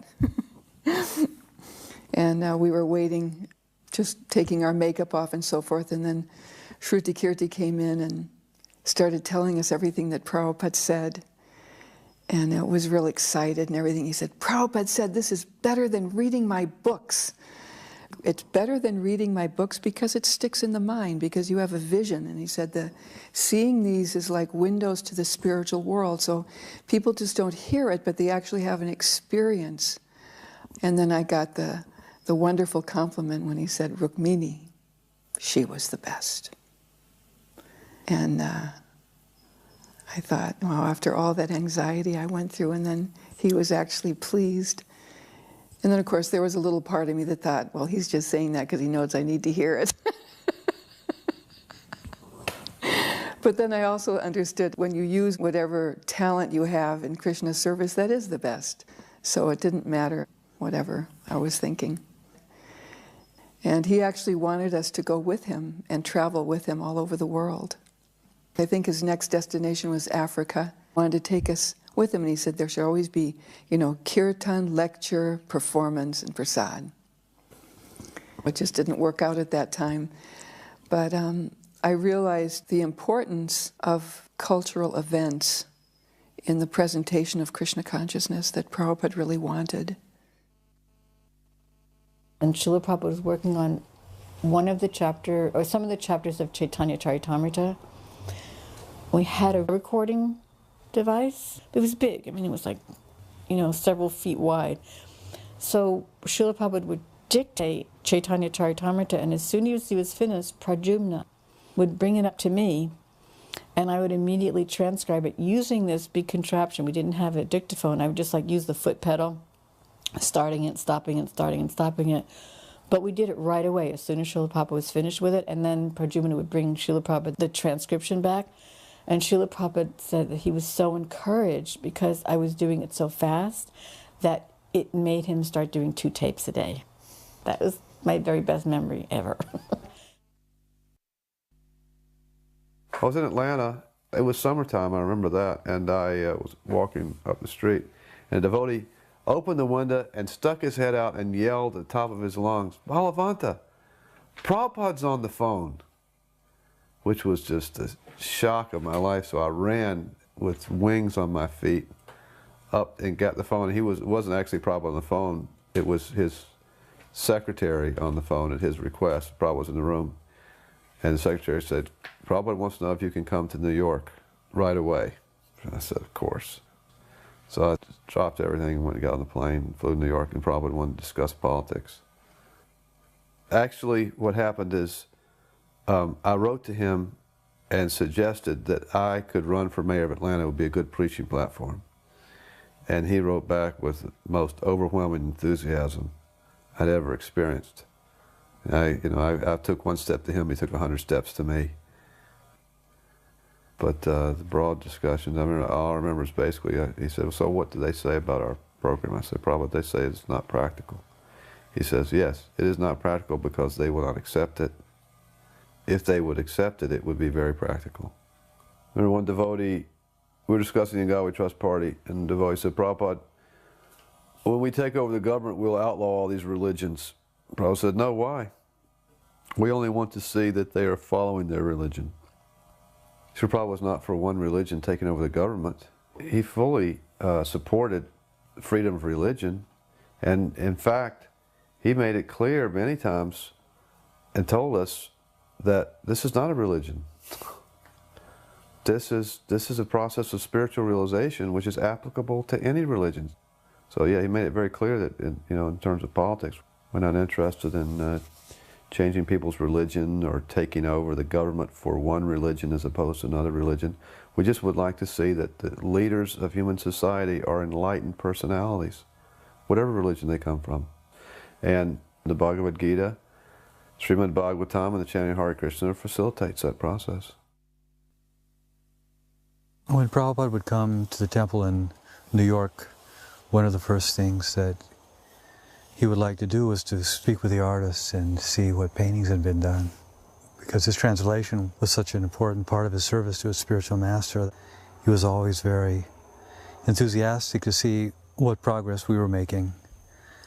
And on one occasion, we were all sitting in his quarters, and the walls of his quarters were lined with the paintings.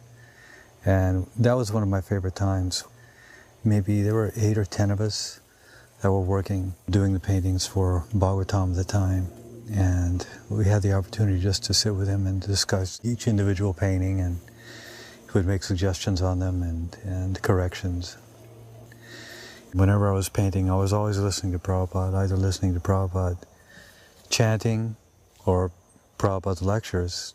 And from the time I went into the art department in the morning to the time I left, I always was listening to Prabhupada. And sometimes I would be sitting there painting or just, meditating on what I was going to be painting, and I would think how fortunate I was just to be able to hear Prabhupada, and just wishing that the whole world could hear the way I could hear and have that experience. I remember one time I was doing a drawing of Lord Chaitanya. It was a drawing for the painting for Chaitanya Charitamrita of Lord Chaitanya dancing in front of the Rath Yatra cart. And all of a sudden I felt that I wasn't doing the drawing. I realized the drawing was being done by some power other than me, and that my hand was being guided. I remember when Srila Prabhupada came to Henry Street, and we were so happy with everything, the way it was going. We thought we'd reached such a pinnacle in our development. And Srila Prabhupada said, yes, everything is very nice here. Now go back to Manhattan. And he said, Brooklyn sounds like a poor man's temple. So he sent Shyam Sundar, who happened to be traveling with him at the time, back into Manhattan, and he started looking for buildings. And Shyam Sundar started realizing we're talking about millions of dollars here. Anyways, we were left with the task after they left, and we started collecting happily for this monumental move. And we were collecting over a period of months, and then even over a year. And it was a joyous crusade. But at one point, we were a little wary if possibly the money that was being collected would be diverted into maybe other activities. And so luckily, one day, we got a call from Srila Prabhupada, and he ordered that all the money we had collected all be sent to India, and that we could start collecting again for a New York temple. Some devotees, I don't know how they all felt about it. I was elated. I knew that Srila Prabhupada was specifically, almost as if to say, sticking out his hand, reaching out and saying, give me the money. And we were, in effect, putting it right into his hands. So we felt really good about that. And it turned out that all these wonderful devotees, their energies went toward the purchase of the Juhu property in Bombay. All the New York temple money purchased that, and the extra money that was left over built the Lotus building, the first temple building in the Sridham Mayapur complex.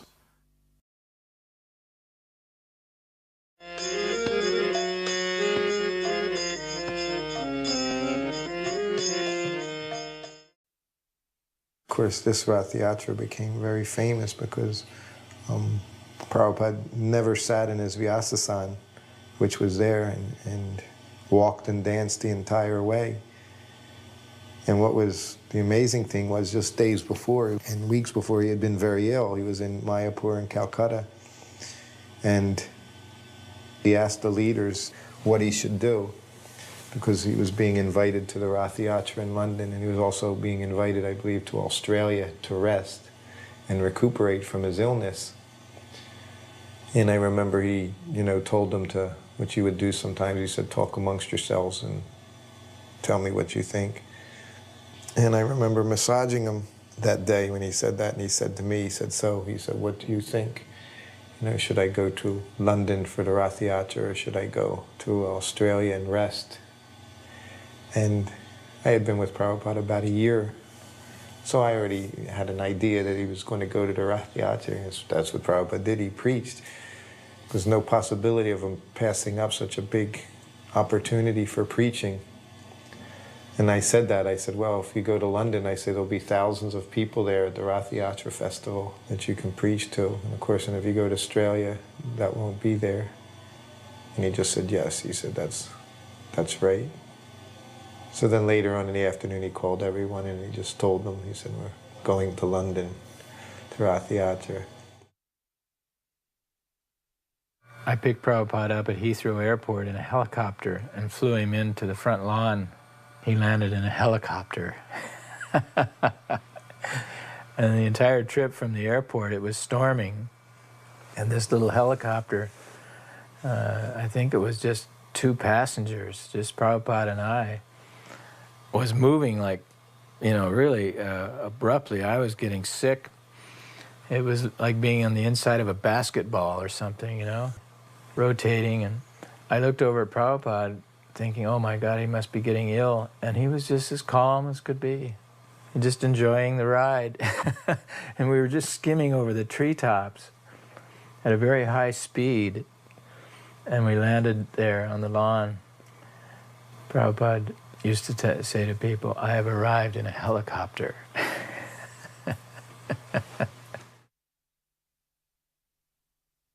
So we just ran back round to the lawn where they were going to land and yelled to everyone that he was coming, because at the manor there's 2 small airfields nearby, so there's actually quite a lot of small planes and noise from the sky, and maybe it hadn't been noticed, so we ran around telling everyone, and just a few seconds later the helicopter landed. And I don't know if it had been raining or what, but the grass was very wet, and we were running towards the helicopter, and the pilot of the helicopter was flipping out because the blades were still turning. And I was just so eager to get there to see Prabhupada again. I just went flying. I don't know if I tripped or slipped or what, but I went face down on the grass. And we could see Prabhupada's, just his head, through the window of the door. And when he came out, he looked quite shaken. And I heard afterwards that Prabhupada said, I never want to travel this way again. So when he arrived, we were very worried that he wasn't feeling well. Here we are pulling up to the beginning of the parade. I'm driving the car and Prabhupada is getting out. I continued in this car through the whole parade, following the cart in case Prabhupada needed to be taken to rest somewhere. I mean, here he is, arrived from Calcutta overnight on the plane. He hasn't rested at all. So we figured, you know, either he can sit on the cart for a while and then get off, and we'll put him in the car and take him somewhere to rest. But he surprised us all and never even got up on the cart to sit. He danced and walked the entire distance for hours on a hot July day in London, muggy day. And then at the end, he sat up on the lions at Trafalgar Square and talked and preached strongly. What an effort. Our efforts pale by comparison.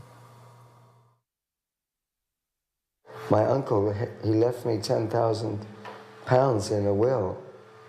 Which was a lot of money in those days, 73. So there I was a brahmachari. I was initiated.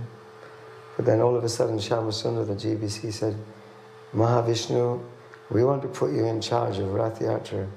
So then I thought, well, let me spend it on the Rath Yatra festival. So there I was spending like water. I was arranging for a big pandal in Trafalgar Square, and publicity on all the buses in London, paying for a film to be made. I was walking around with bills hanging out of my pocket. As the procession began, all of a sudden, the sun burst through. So it had been like a very gloomy-looking day. Suddenly the sun was just shining on the whole affair. And Prabhupada took his coat off. And I'm right by Srila Prabhupada. You can see in that picture, I'm right there. I just put my arms out, and he put his coat on my arms. Somehow or other, Krishna let me be right by Srila Prabhupada during the whole procession.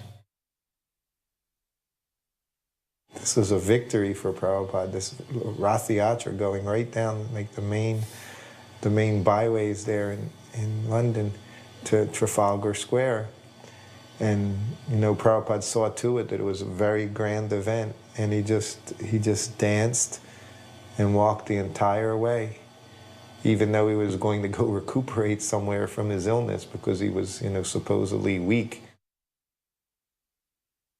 During the parade itself, I was in the crowd distributing some of these magazines, and suddenly all the hairs on my body just stood on end. I felt so different. And I turned around to look behind me, and right behind me was Srila Prabhupada dancing. So I felt Srila Prabhupada before I saw him. That's how strong of a personality he was.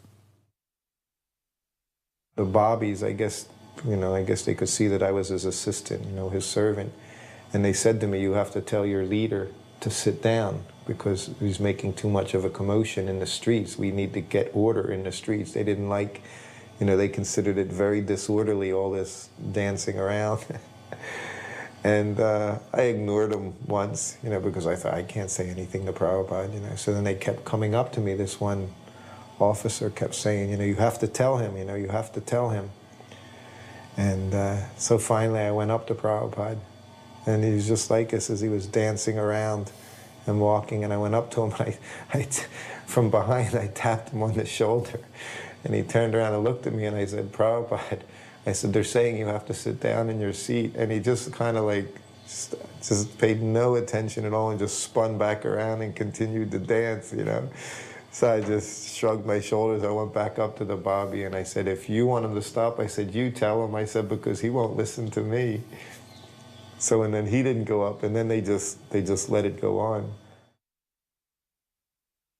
And when those kirtans started to get going, you know, I was supposed to be directing the parade, so I was like in charge of the whole thing. And then all the senior devotees were surrounding Prabhupada in these huge kirtans. And you know, I couldn't do anything about it. They were all senior to me. I was just a junior devotee. And then the police kept coming up to me and saying, when he jumps up and down and he looks at Jagannath on the Rath Yatra cart, then you're stopping all the traffic in London. Please do something. What could I do? Finally, at one point, he motions to us, and he wanted us all the kirtan devotees to come down off the Rath Yatra car. He said, come on down. And so we came down and had kirtan with Prabhupada right down there on the street. Everyone came off the cart. And then we're holding hands and keeping a circle around Prabhupada to keep from anyone bumping into Srila Prabhupada. And it wasn't until actually later on, when the Chaitanya Charitamrita was translated by Srila Prabhupada, that we realized that this was all the same as in Chaitanya Charitamrita.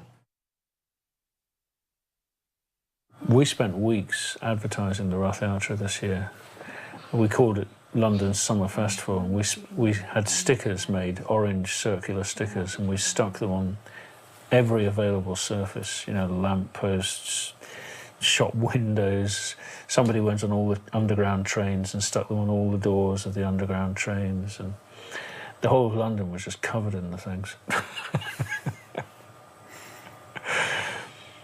We were surprised, actually, that more people didn't come. We thought, you know, there'd be 100,000.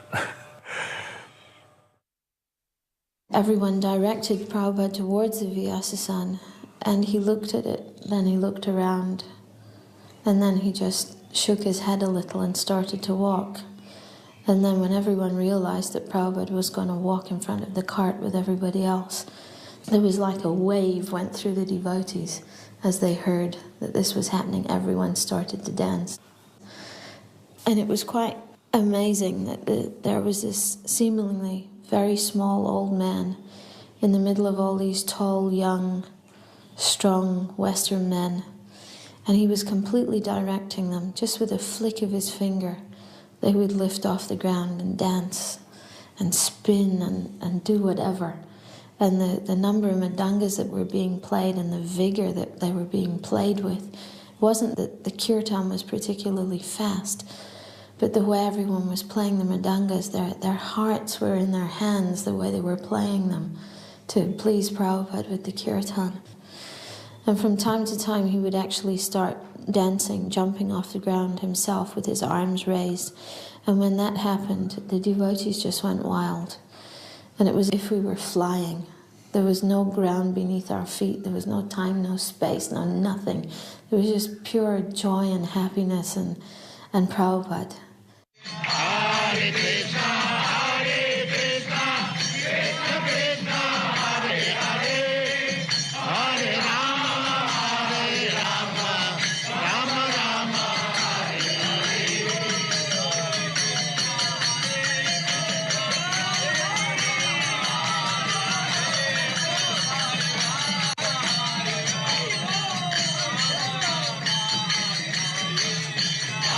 Hare Krishna, Hare Krishna, Krishna Krishna, Hare Hare, Hare Rama, Hare Rama, Rama Rama, Hare Hare. At some points when he would look at Lord Jagannath, it was the face of a man in love, the way he looked at Jagannath. Sometimes the Rath Yatra cart would fall behind the kirtan party by quite a distance. So Prabhupada would stop the kirtan party in one spot and wait for the cart to catch up. He would sometimes raise his hands as if he was beckoning to Lord Jagannath to come. And once the cart caught right up to the party, then he'd move on again. That walk from Marble Arch to Trafalgar Square, if you were just walking it without dancing or whatever, it takes a good, at least a half an hour just to walk normally. But the Rath Yatra procession lasts for about 2.5 hours. During the Rath Yatra, when we turned from Piccadilly to go down Haymarket towards Trafalgar Square, then the Rath Yatra cart began to go out of control, and the braking system was not working properly, so it was starting to accelerate down the hill. And the devotees were sort of blissfully unaware of what was going on, but the police could see that this was happening, and the police started to get into anxiety. So I remember one policeman approached one of the devotees in a mood of great concern, asking, "Who's in charge here? Who's in control?" And the devotee turned around and said, "Krishna's in control," and went back to the kirtan. When we arrived at Trafalgar Square, at one point, Srila Prabhupada looked around, he saw a small street, and he started to go down it. This wasn't on the procession route. The whole procession starts to follow him. He was looking for a place to pass urine. And Lord Jagannath and the whole procession was going right along with him. This was another one of these events, very special events like the opening of the temple in Vrindavan.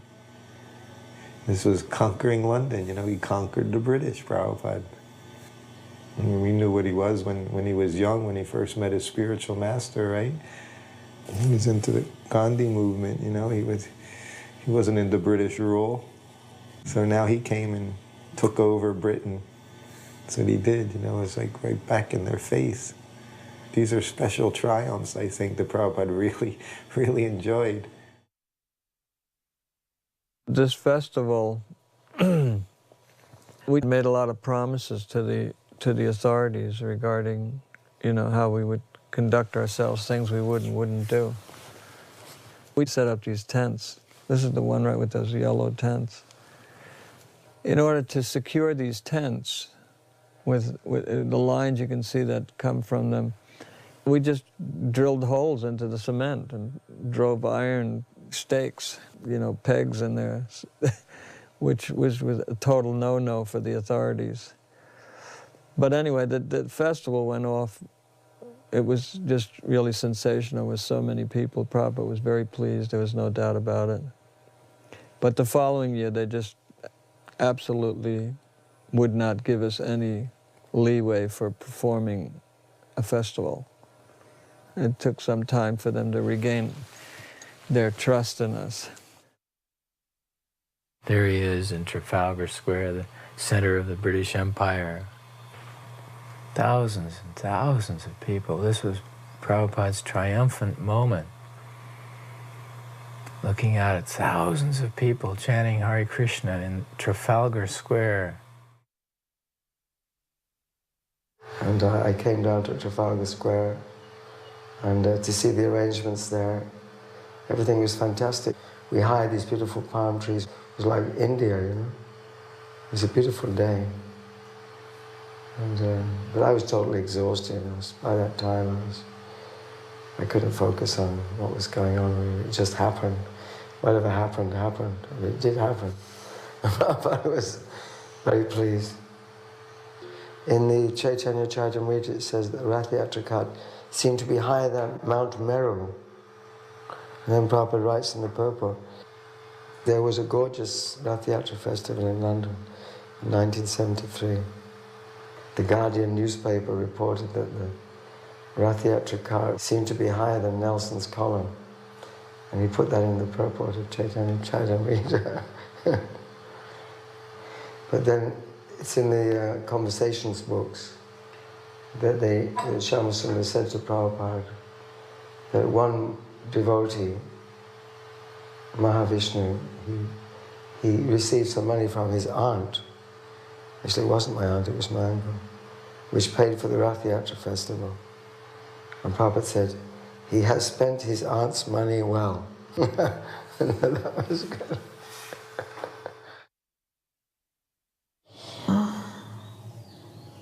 The overwhelming memory of that festival is the dance. The dancing that just defied logic, because you just kept going and going and going and just wanted more and more and more and just wanted it to last forever.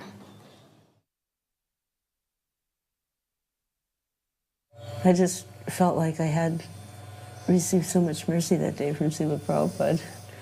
And then after he spoke, he wanted to go back. And so we went to Berry Place, Shamsundar drove, I also went. He was so happy. He was very happy with the Rath Yatra. He was very pleased that day. And he started talking about transcendental competition between the gopis. He said, not like this mundane competition. Oh, you are doing better than me, let me smash you. No, you are serving so nicely. Let me try to imitate. He says, in this way, ever-increasing transcendental bliss. I had volunteered to stay back to look after Radha Ishvara, and I was feeling a bit, like I was missing out on seeing Prabhupada. But he came back earlier than the devotees, and I think he was with Shamsundar, and they came in the temple room door, and there was Prabhupada, and the servant went downstairs to get something for him.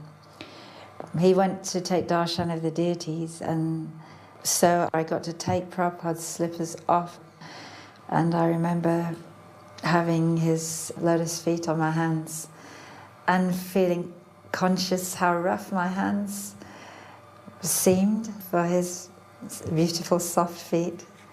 But it was really lovely to touch Prabhupada's feet.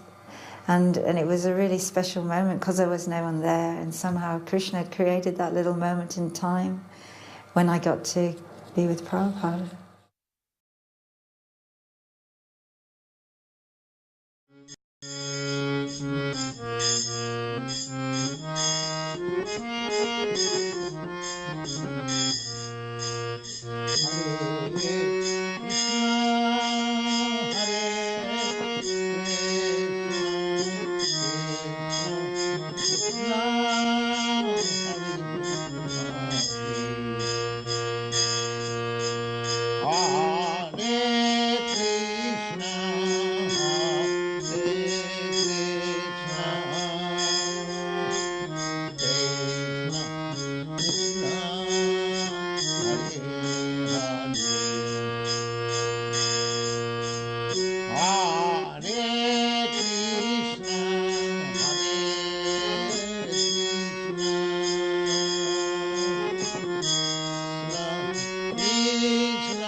Hare